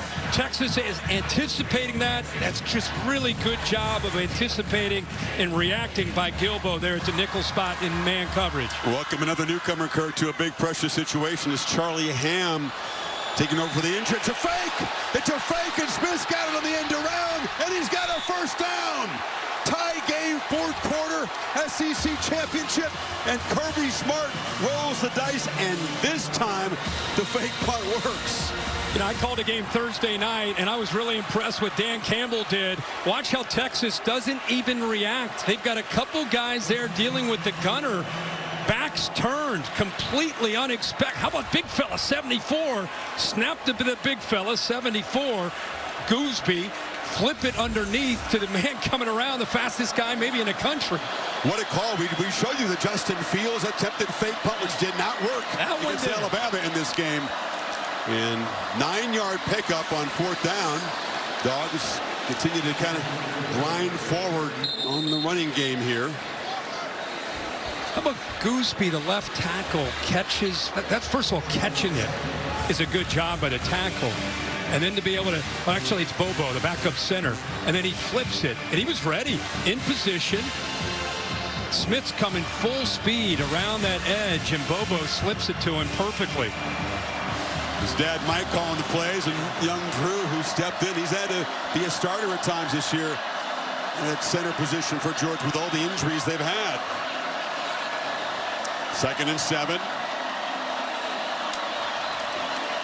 And the Horns give a crease, and Etienne's got a first down in Texas territory.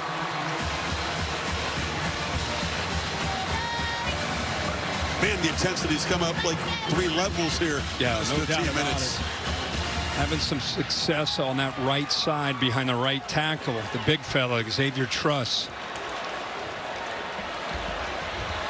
Receivers showing the willingness to block out on the perimeter. That's really getting ETN to that next level. Empty backfield for Stockton now.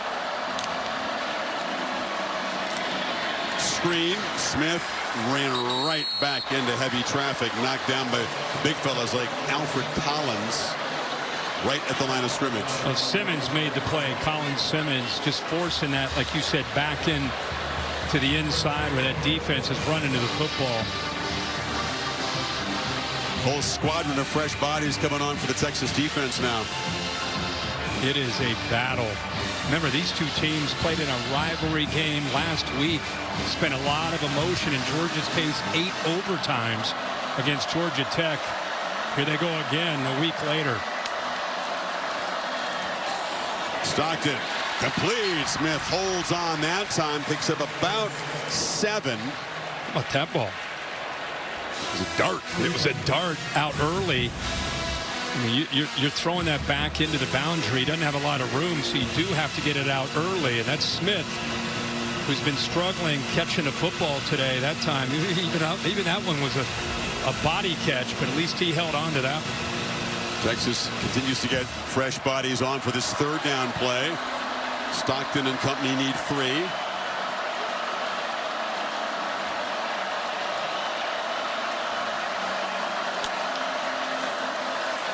No pressure. Check down. Too much space for Etienne. He's going to get just enough for the first down. They do move the sticks at about the 37. And they just cleared it out. They flooded the zone and just tried to get that defense to back out playing zone. And then you have to get the ball out as fast as you can. You know, that you got to be decisive, which he did. And Etienne is so well known for what he can do in space. But good job of letting those linebackers drop in coverage and then getting it out quickly. Georgia now inside of 8 minutes to play, getting close to field goal range for Woodring. Reverse. Evans lost the ball, fell on it, got very, very lucky to avoid a crucial turnover. Yeah. Chris Benda looked like he knocked that out, just chasing after the football. Right hand gets in right there to knock it out. And you talk about the break of the game. Look at all those white jerseys. Bounces right back into the chest of Evans. Got a remarkable, Kirk. That's the 19th fumble this season for Georgia. Only lost 5 of them. The lost fumble by Beck at the end of the half. So they've been a little bit lucky or attentive. Well, he's attentive right now, listening to Kirby. Picked up 5. 2nd down run for Frazier. Frazier to the corner. Barrels out inside the 20. Dogs threatening. You're trying to get upfield to disrupt and penetrate, and by doing that, take yourself right out of the play. And what a great thing when you have Etienne. Frazier goes back to being in that role of being 1B. Look how fresh his legs are here in the 4th quarter with 6:30 to go, and he gets his hands on the ball. Now can Gunnar Stockton in this Georgia offense punch it in the red zone? Frazier's got a crease. Barrels down inside the 5. The ball came out. Are they ruling it down before the fumble? There's a scrum there. Check out who's got it.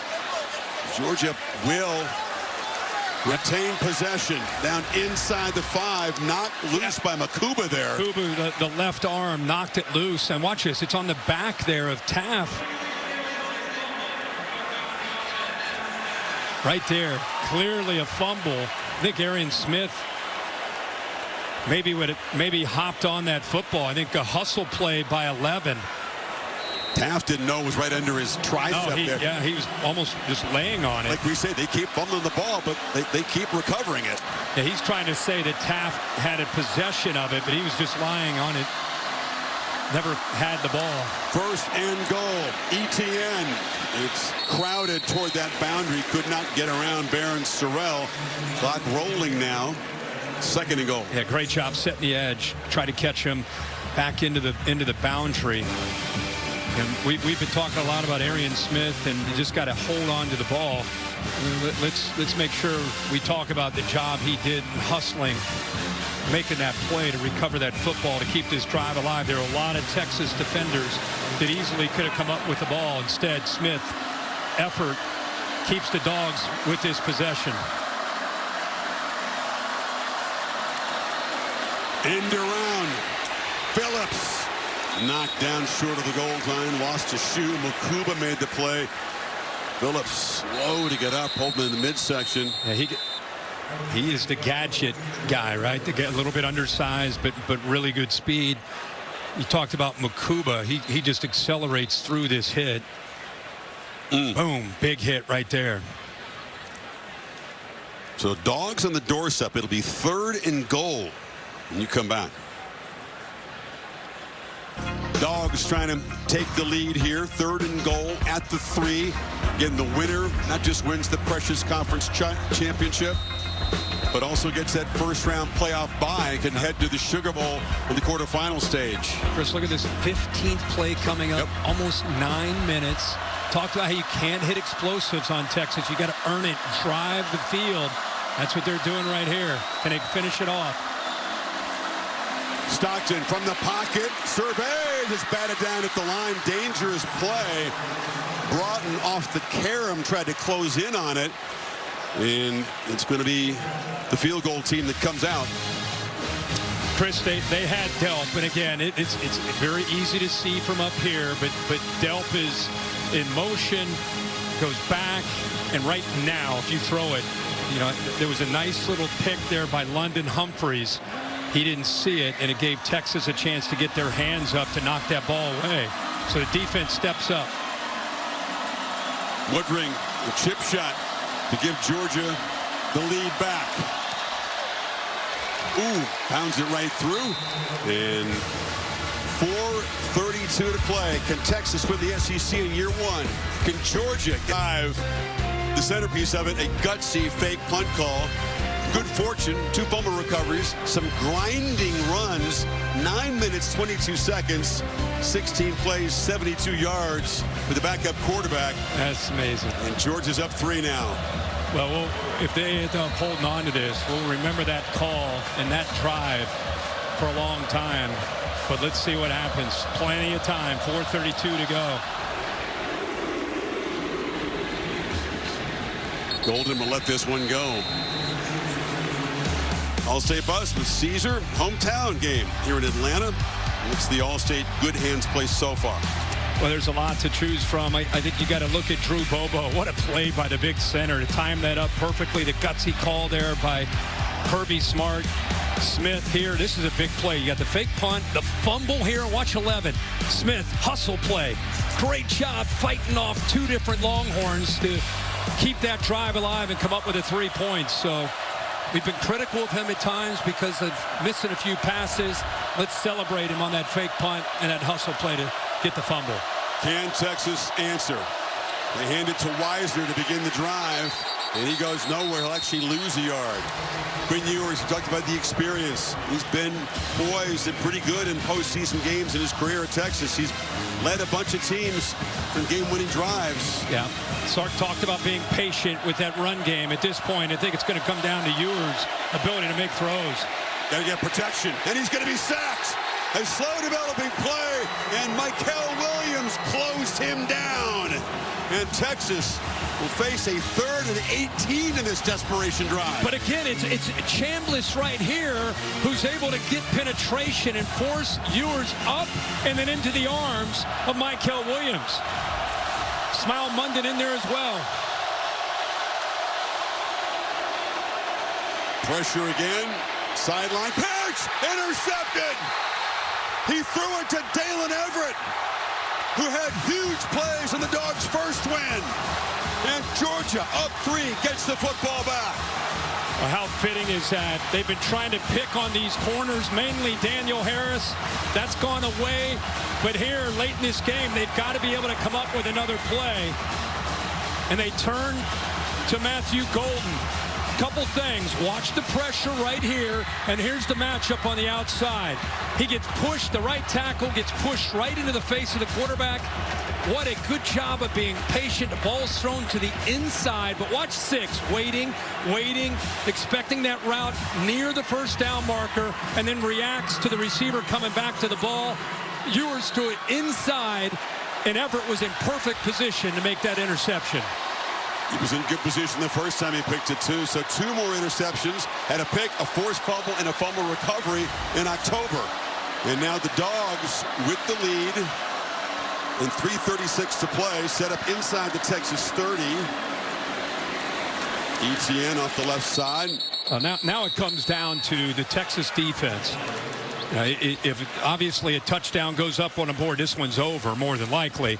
And if Kwiatkowski, the defensive coordinator, can get his guys to rally one more time and force a field goal, could still, with 3 timeouts and a 2-minute timeout, could still be in a position here to get the ball back to Ewers, down 6. Clock management, interesting topic here. Will Sarkisian use timeouts on this side of the 2-minute timeout if they can get a stop here and force a 3rd down play? See what happens right here. Georgia 1 of 3 when they do get in that red area. Fake it to Etienne. Stockton now pitches down to the running back. Flag comes out. Etienne still running. Knocked down at the 20. It's going to be a hold on Georgia. The center, Wilson. Easy call for the official. Sarkisian said, hey, I'd like to see Georgia get called for holding. Yeah, that's right. At halftime. Laura. This is a throwdown, so. Holding. Offense, number 55. 10-yard penalty. 2nd down. So it backs him up. Stops the clock, of course. It moves the football to the 36. 55 right there going up against 1-5 Billy Norton. He tried to sneak Lucky down that left sideline, but Texas took that away. That's why he was in the pocket waiting and waiting and waiting. Longhorns in good coverage. We're not fooled at all. 2nd and 18. You don't want to go back any farther. This is within Woodring's field goal range, but just.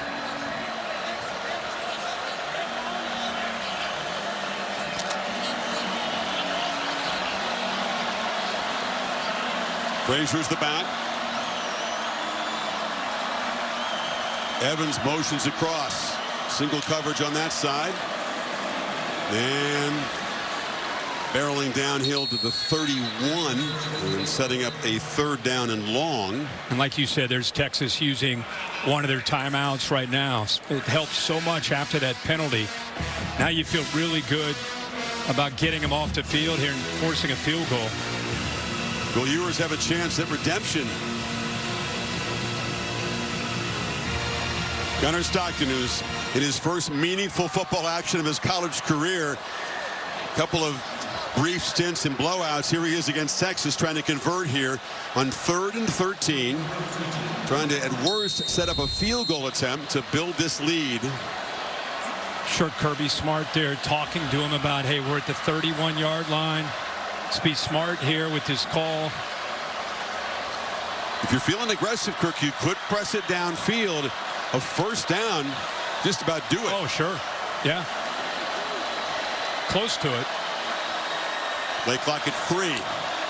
Texas brings pressure. Stockton backpedaling, throws it, and threw it right to Texas. Intercepted by Jahdae Barron. The young fella under pressure made a mistake, and Texas is set up now. Well, I'd say that Kirby Smart telling him, let's be smart with the football. Let's not have that big mistake. And, you know, he got pressured from his left side. I think it surprised him, spooked him, in fact. He was looking to throw the ball to Cash Jones out of the backfield. Blitz here. And again, they've had success bringing blitzes from that left side. 2-on-1 on the left tackle. See, Simmons is able to get the pressure. Georgia very fortunate this ball is not returned all the way back by Barron. Good job by Lucky hustling there. Sure is. I think Barron saw that open sideline, and the tight end works his way around the blocker. Yeah, Gilbo is celebrating. Yeah. He should have been making a block. Texas from the 34. 2 timeouts plus the 2-minute timeout. Ewers flips short.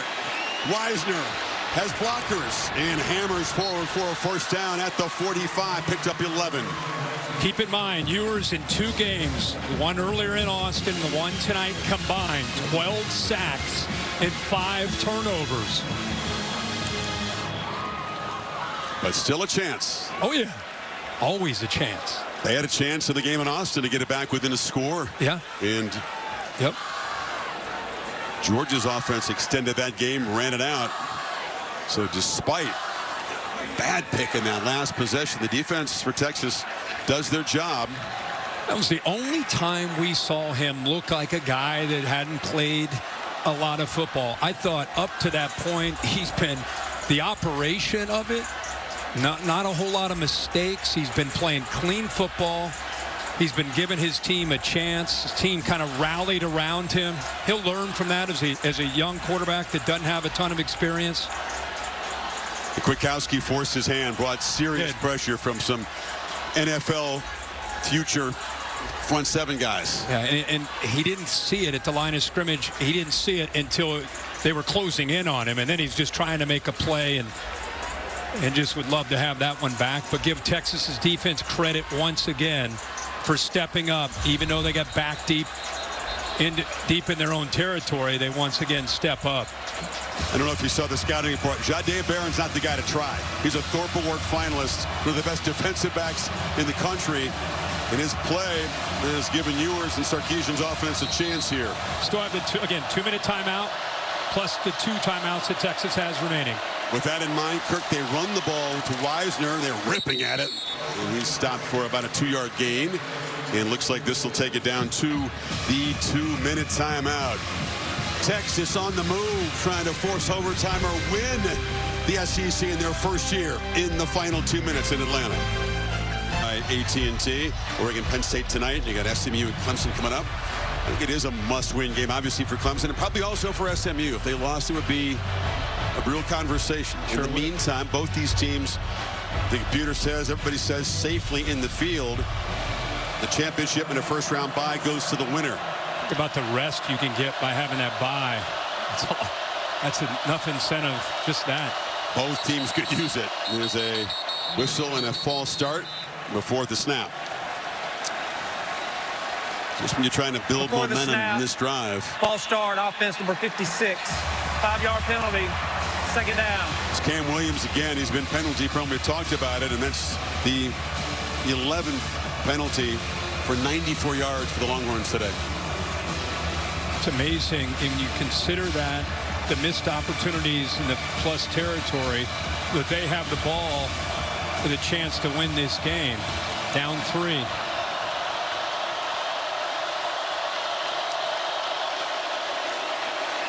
Ewers flips it across the middle. Catch made by DeAndre Moore. And the speedy receiver knocked down in Georgia territory after a 10-yard gain.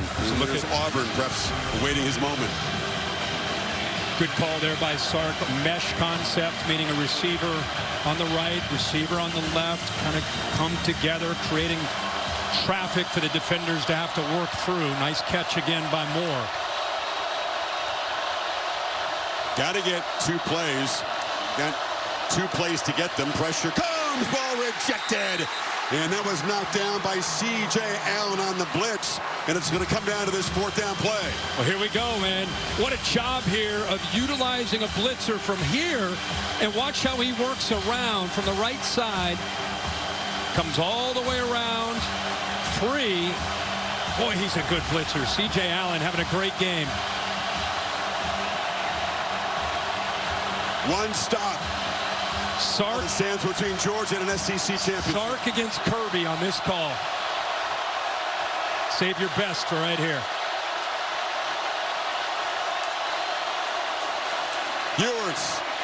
Catch made by Moore. Nice route. Came in, cut out, and that ball was on the money. First down. Yeah, he actually motions in. Look who they went after. Daniel Harris, who's on an island. What a route by Moore by selling that. We just talked about the mesh where you go underneath. He showed that and then went the other direction. Beautiful timing. Now in a slant, Moore makes this catch, and all of a sudden Texas cooking at the 35, 9 more yards. Yeah, between Matthew Golden and DeAndre Moore, that has really been his targets tonight so far. Wisner running left, makes a cut. Yeah, it's enough for a first down inside the 30.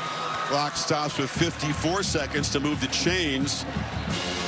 As limping off there is Isaiah Bond to the sideline. Yeah, I think his own man, Wisner, running the football there, just kind of rolled up onto Bond.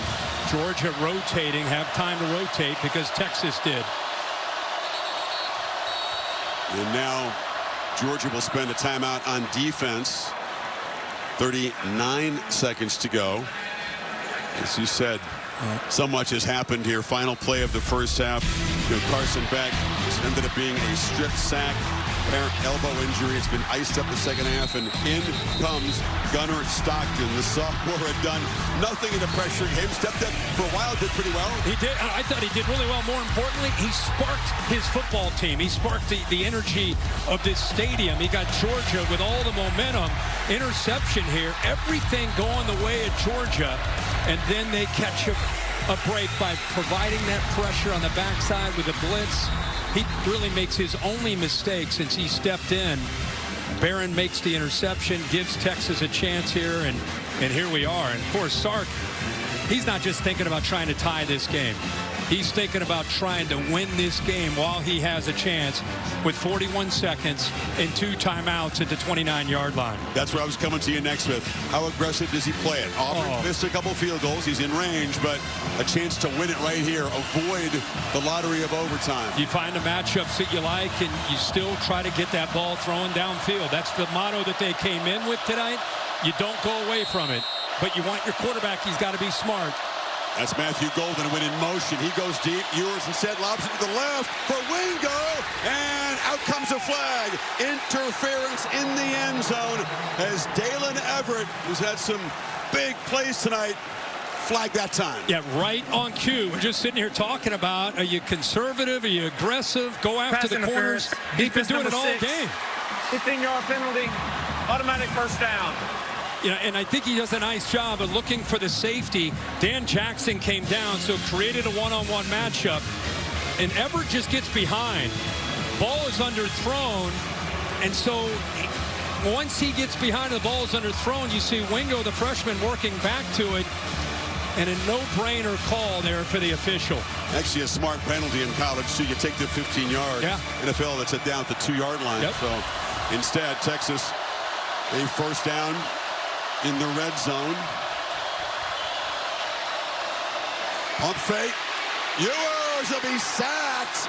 And now Sarkisian will have to spend a timeout, taking a sack there. Knocked down for the 7th time tonight. I mean, it looked like with the action from the quarterback, you know, he's flashing, showing screen that way, wants to go back to the right. But he's very fortunate he holds on to the ball. You see the ball in his left hand away from his body with 3 different defenders around him. You know, Georgia takes that one away. He could have flipped it out there, but there's a Georgia defender. We've seen pressure close in, Kirk, and plays like that, slow developing. Ewers twisting, turning his back to the defense, and then running out of time very quickly. Yeah, he had men downfield. That whole play was a disaster for Texas. Down to the 1 timeout. Ball at the 19. From here, it's a 36-yard field goal to try to force overtime. It's a low percentage conversion at this point. They need to get down inside the 5-yard line for a first down. This matchup, second down play. Matchup way at the top. Golden has had a huge game. Ewers goes to the left, rising up and trying to make a diving catch as Wingo. They went back to that side against Everett, and it's going to be 3rd and 15. He went back into that same matchup where he thinks Wingo is going to be a superstar. He's just a young man. See the safety over there, Jackson. It's a tough matchup going up against Dylan Everett, who's an outstanding corner. But twice they've checked him. One time for the interference, and that one an incompletion. So Texas a chance here with just this play to try to win it in regulation. Come up short. Going to kick a field goal to force overtime. Screen, and as Wingo dropped it, never really got going, didn't have anywhere to run that time. Michael Williams was right there. It's incomplete. Georgia fans are all excited as Walker takes off down the field. Now listen, Auburn is a great kicker. He's missed from 42 and 51 tonight. Wingo never has possession, really had nowhere to go. Nope. With Michael Williams out there. We talked about the chess match. Smart's defense and Glenn Schumann all over what Sarkisian called that time. Auburn comes out. He's got a good pedigree under these pressure kicks. When it comes to game tying, game-winning field goals in the last 2 minutes or in overtime, I'm just reporting the facts. He is 4 for 4. Right. Georgia iced him here. Kirby called timeout. Yeah, he already did. Yep. Made his first two, missed his last two. Both of his misses came after miscues that pushed him back. Remember, it was a 5-yard penalty, pushed it back to a 42-yarder, and that's how close it was the first miss. Then they took a sack and pushed it, made this a really long one, and it also hooked to the left. Yeah, both misses to the left. Sark trying to just, okay, man, just have fun with this. It's what you want.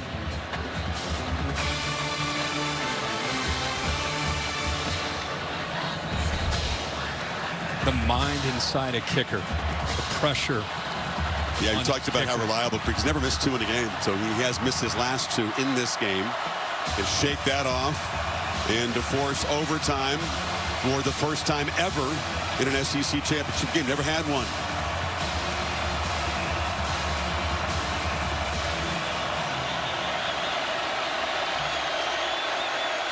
From 37 in a deadlock.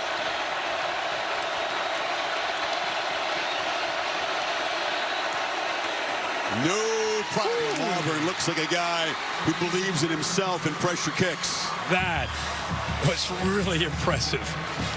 SEC championship on the line, already missed 2.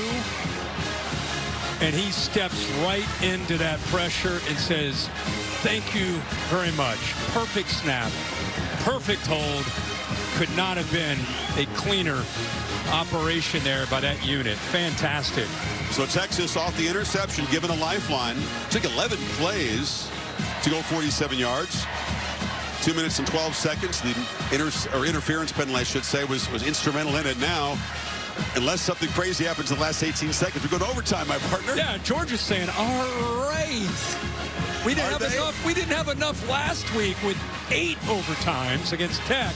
Why not go a few more tonight for the SEC championship without our starting quarterback? What a game. What an amazing game. Whoever said, yeah, these conference championship games, they're not going to matter that much anymore. You got to come to Atlanta and feel this energy. There's still power and collective pride in college football. Yes. There's a lot of different things, but that hasn't changed. And when there's a championship to be won and a trophy in the building, and you're Georgia and you've lost more than you've won under Kirby Smart, and you're Texas and you've never been here before in year 1. And you're told you never have any chance to get here, and you're here in your first year. Yeah, this one does not feel short of motivation today. No. Again, both teams in the playoff, we know that. A bye to the winner. But that's not what they're thinking about right now. They're thinking about a championship.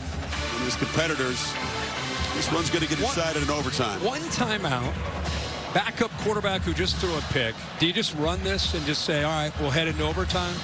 Or do you trust him to take a shot downfield? Not way down, but just... What would you do? I'm not in practice to know this kid and who he is, but it looks like they're going to run it.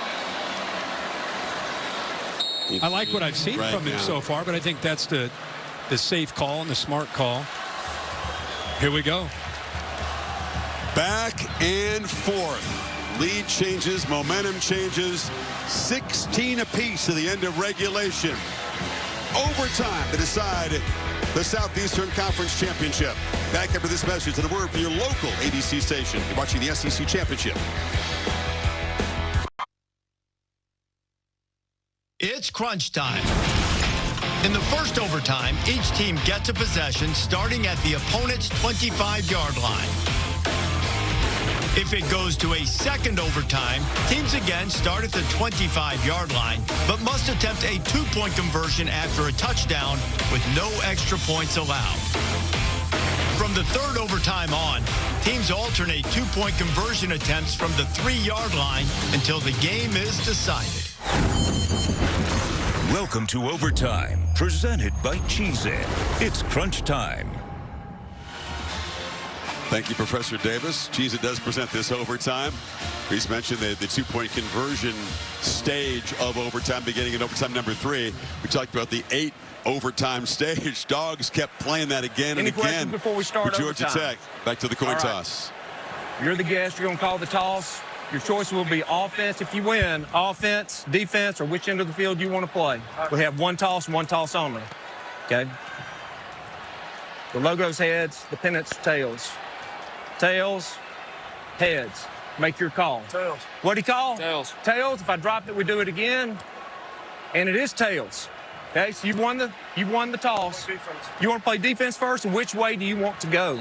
Okay, well, you come down there. Come around this way. I like an official that takes control. Steve Marlowe took control. I mean, that is no question who the boss is out there. So, Texas, obviously, Georgia chooses to play we'll have defense. It first down at the 25, going this direction. And Texas wants to head back toward where their fans are in the right end as you watch it. So Sarkisian, his play calling right to the test here.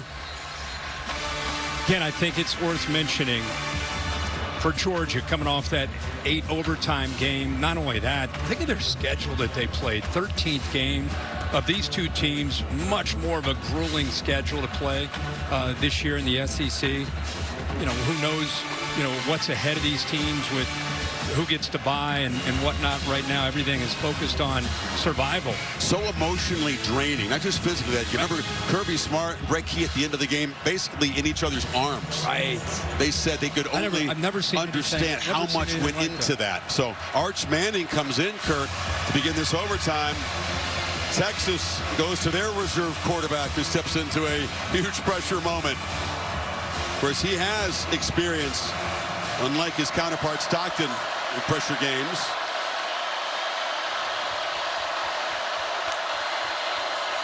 Keeper Manning shows the strength. He's not just a fast guy. He's got power. 225 pounds, picks up about 5. Yeah, I think he's coming off the field now. I think he spends a lot of room under that squat rack, too. I mean, he is a big, strong man. You saw there. He lowered his shoulder. We saw it last week in the A&M game. But that wrinkle, I thought we'd see a lot more of, especially with what Haynes King did last week against Georgia's defense. Maybe not done seeing it. Maybe not done seeing it here as these overtimes unfold. Ewers on the move. And nobody open. Tried to flip it to Jaden Blue, but he was well covered. Had to toss it into the bench. Michael Williams was tracking him down. 3rd and 5. But what a great job by Malachi Starks. He has such versatility. He can play deep. This time his instincts come in handy. Saw 23 back there with Wisner and knows that he's a threat out of the backfield. Took him away. All Ewers could do is throw that one away. So you got Golden and Moore on the right side of the formation along with the tight end Helm, and now Moore motions over to the left slot. Ewers on the slant, caught, first down inside the 15.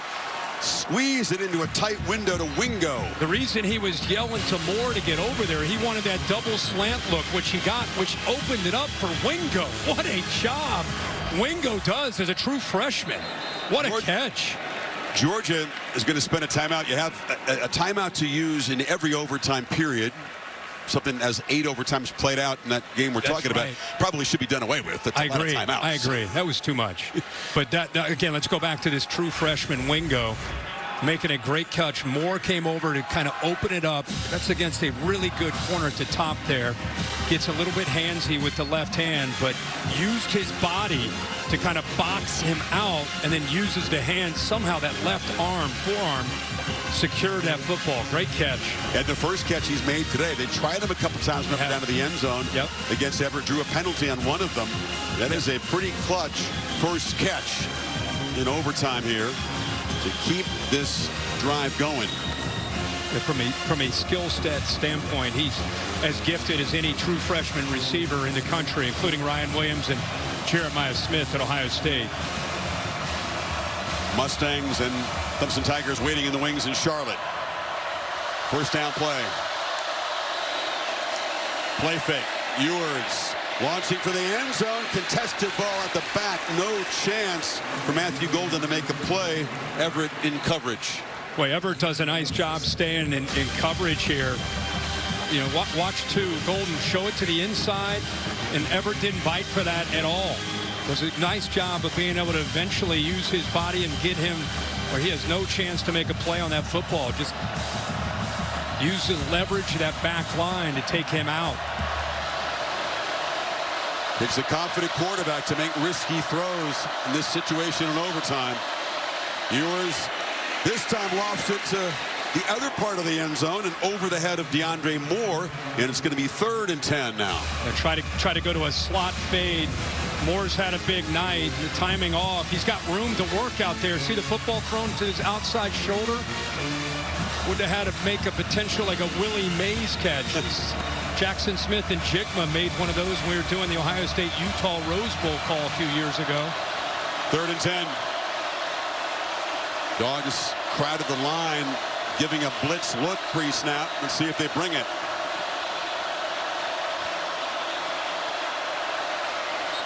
And Sarkisian will use his timeout here in the first overtime to discuss this 3rd down play.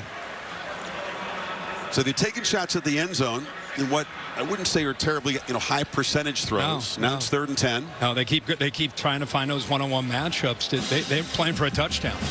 They don't want to get into a field goal kicking contest in overtime. They're trying to be aggressive, playing to the DNA and the reputation of Sark as a play caller. Already in field goal range for Auburn. This is the XO, the game within the game. You got two of the great defensive minds in Glenn Schumann and Kirby Smart, and you got one of the best, most innovative play callers on the other side, in Steve Sarkisian. You think about Kirk, the hot hands. Okay, we're talking about Golden and Moore. Those are the Gunnar Helm has been a main guy all year. One catch tonight. He's to the far right of the formation here. Yeah, 0 and 2 are both on the right side. And now the tight end motions across right there as well. Ewers looking that direction. And checks it down. Catch made and cannot escape. Tackle made in space beautifully by K.J. Bolden, who brought Wisner down for a loss. And here comes the field goal team. They created a wall with these receivers, hoping against man they would be able to get him out. But Bolden back here does a good job of reading that. So he's in charge. They're expecting that kind of route where they open it up with a rub like that. But Georgia in place there to defend it. And the kicker with the reliable pedigree and the interesting hair right back out there from 32. And that time knocks it through. Not quite as confident a swing as it was to force overtime. But Texas is on top. Not what Sarkisian wanted, you can tell from the top of the first. No, he of course looking for touchdowns. Ooh, the snap a little high. The hold was close. Good job of getting it down, but he didn't get it the spin perfectly turned. But a good job by Auburn at coming through that despite the snap and the hold. Now here you go, Kirk. Gunnar Stockton's got the football, and Georgia can win it with a touchdown. And the guy who's had so little meaningful football all season long. Remember, Tennessee Tech early in September. UMass, non-conference breather a couple weeks ago. He gets in there when it's decided, when it's a 3-touchdown plus game. He has been the guy in the second half. And he doesn't have to win anything. He has to be a good decision maker and a distributor. The offensive line has to raise their game. The receivers, the backs. Remember, you got Trevor Etienne behind you. You know, it's up to Mike Bobo to design these plays and get these guys where they can win some matchups. But Etienne can be the difference here for Georgia. And he's got they fake it to him, and they throw it in the flat. Oscar Delp slips a tackle, and that's a missed opportunity to get him behind the line there. He picks up 9. Yeah, Gilbo missed an opportunity, like you said, to make a big play, at the very least, right near the line of scrimmage.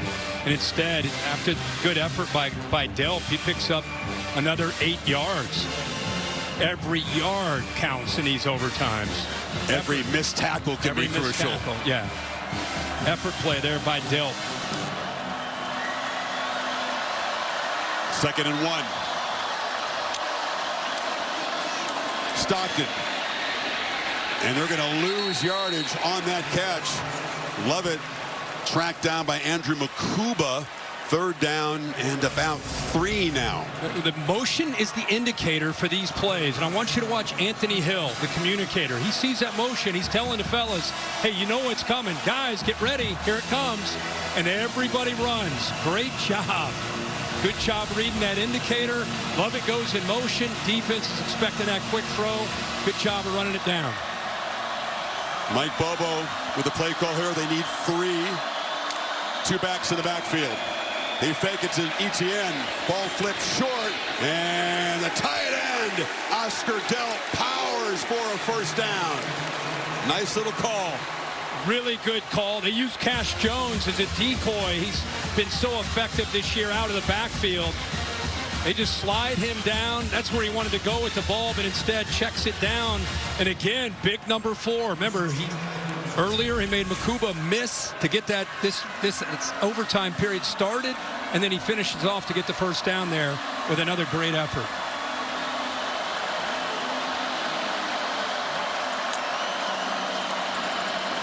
First down run to Etienne. Etienne, tried to shake free of the tackle of Makuba, who grabbed him by the ankle and held on. Boy, good job again. The way he's able to use his lateral quickness, his vision, just waits for it, and then accelerates. Heck of an effort by Makuba just to bring him down. Dogs 12 yards away from the win. Stockton running all the way up the middle. Gunnar Stockton knocked in the head by Makuba. Helmet goes flying.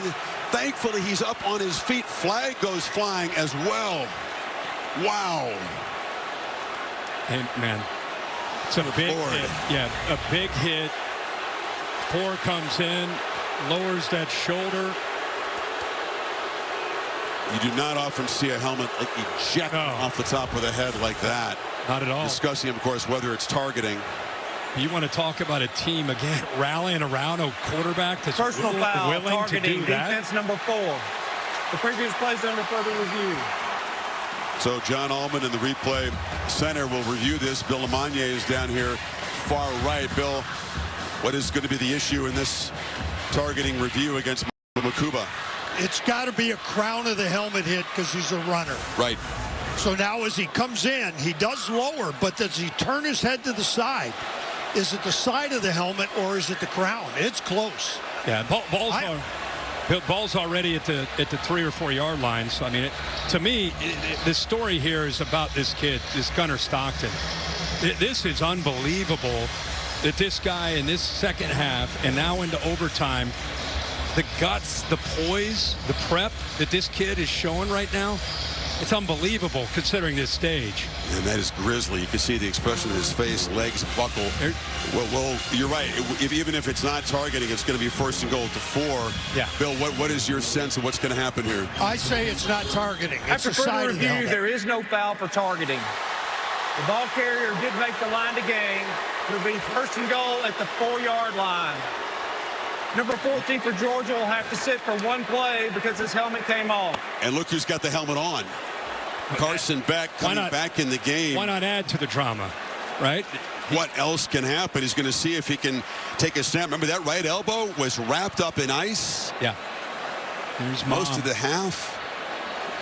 You would expect you'd expect him to. He's coming out. He can't move his arm. That right arm just hanging from the side. It's like a movie script unfolding here. Yeah. Georgia 4 yards from an SEC championship. 1st down.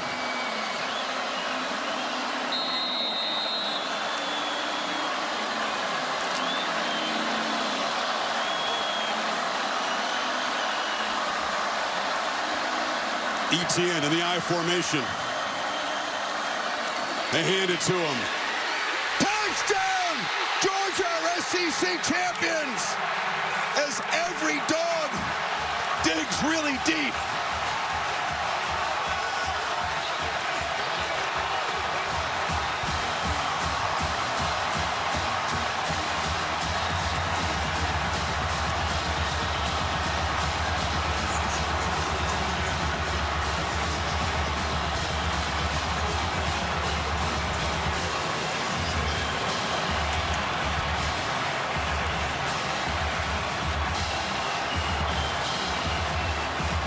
Winning touchdown scored by a guy that hadn't played the last 3 games, was questionable coming into this game, ETN has the final word, and Georgia wins it 22-19. Let's not forget to talk. That ETN gets the touchdown, but that offensive line in that overtime period really showed a lot of guts and a lot of determination. Coming off an 8 overtime game, stepped up. Not sure what Beck's going to be able to do. Hands it off. What a story, man. Well, cheer from Kirby Smart with Holly. Well, Coach Smart is talking to his quarterback. Coach, what did you say to him in the locker room when you knew he was going to have to come in here and take over this game? I didn't say one word. Coach Bobo did, and all the coaches did, and he believes. This kid's a winner, man. This kid's special. He's a winner. Gunner, this is an unbelievable situation, but you've been preparing for this. How were you able to settle down and win this game? I think it just goes back to just the love I have for everybody in the locker room, just all the seniors, and just want them to go out on the right way. And you're a kid from Georgia. What does this mean for you? First SEC championship for you. No, this is pretty awesome. It's just special to the guys I get to do it with. Thank you so much. He's a dog! Raven County, baby! Let's go to Laura Rutledge and Trevor Etienne. All right, thank you, Holly. Hey, Trevor, you wanted to get over here to be with your guys, to congratulate Gunner Stockton. What can you say about the way that he led this team when Carson Beck went out? Man, just proud of him, man. He works so hard.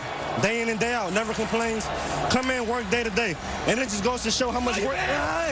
It just goes to show how much work he put in. Proud of him, man. Hey, you were able to make such a difference tonight. We weren't even sure you'd be able to play with your rib injury. How would you describe what this was like for you? I mean, I wanted it bad, man. I never been part of something like this. I mean, this is why you come to Georgia. How are you feeling? How are those ribs? Man, great. I've never felt better. This team has fought so well all year long to get to these moments. We've had some low lows at times. How would you describe what this group means to you to get to this point? Resilient. You know, no matter the ups or the downs, no matter how tough the game got, nobody folded. Nobody gave up. Nobody gave in. Everybody came out with the mindset ready to go after halftime. We were down 6-3. Nobody showed any sign of weakness. And that's just what I love about this group the most. Congratulations, Trevor. Thank you. Chris. Went to Florida, did not work out there. Transfers to Georgia with a championship in mind. Wasn't even sure he's going to be able to play. Ends up, Kirk, with 16 carries, almost 100 yards, and 2 more touchdowns against Texas to go with the 3 that he had in Austin. How about his mom looking down? Have you ever heard a more humble interview in your life from a guy that comes in and sparks his team?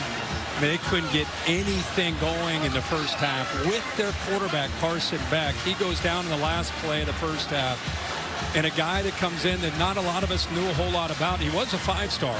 You know, it's not like he doesn't have ability, but he just hadn't played.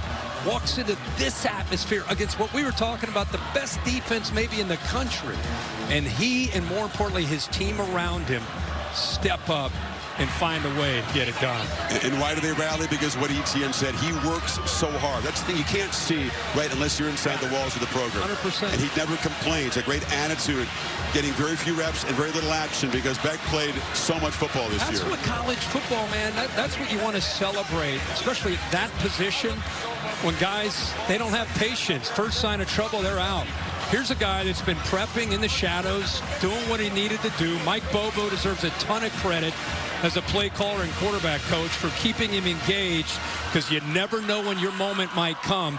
Little did he know it would come in this stage when it's an SEC championship on the line and the kid steps up and delivers. See how this SEC championship winning play was called by the Georgia radio folks. Scott Howard. The fullback, ETN the tailback. Beck under center.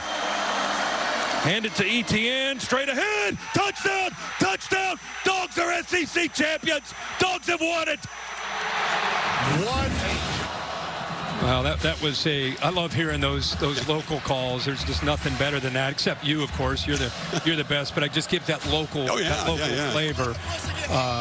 What a moment here. ETN, he leaves Florida, decides to come to Georgia, and has provided such a spark for this team.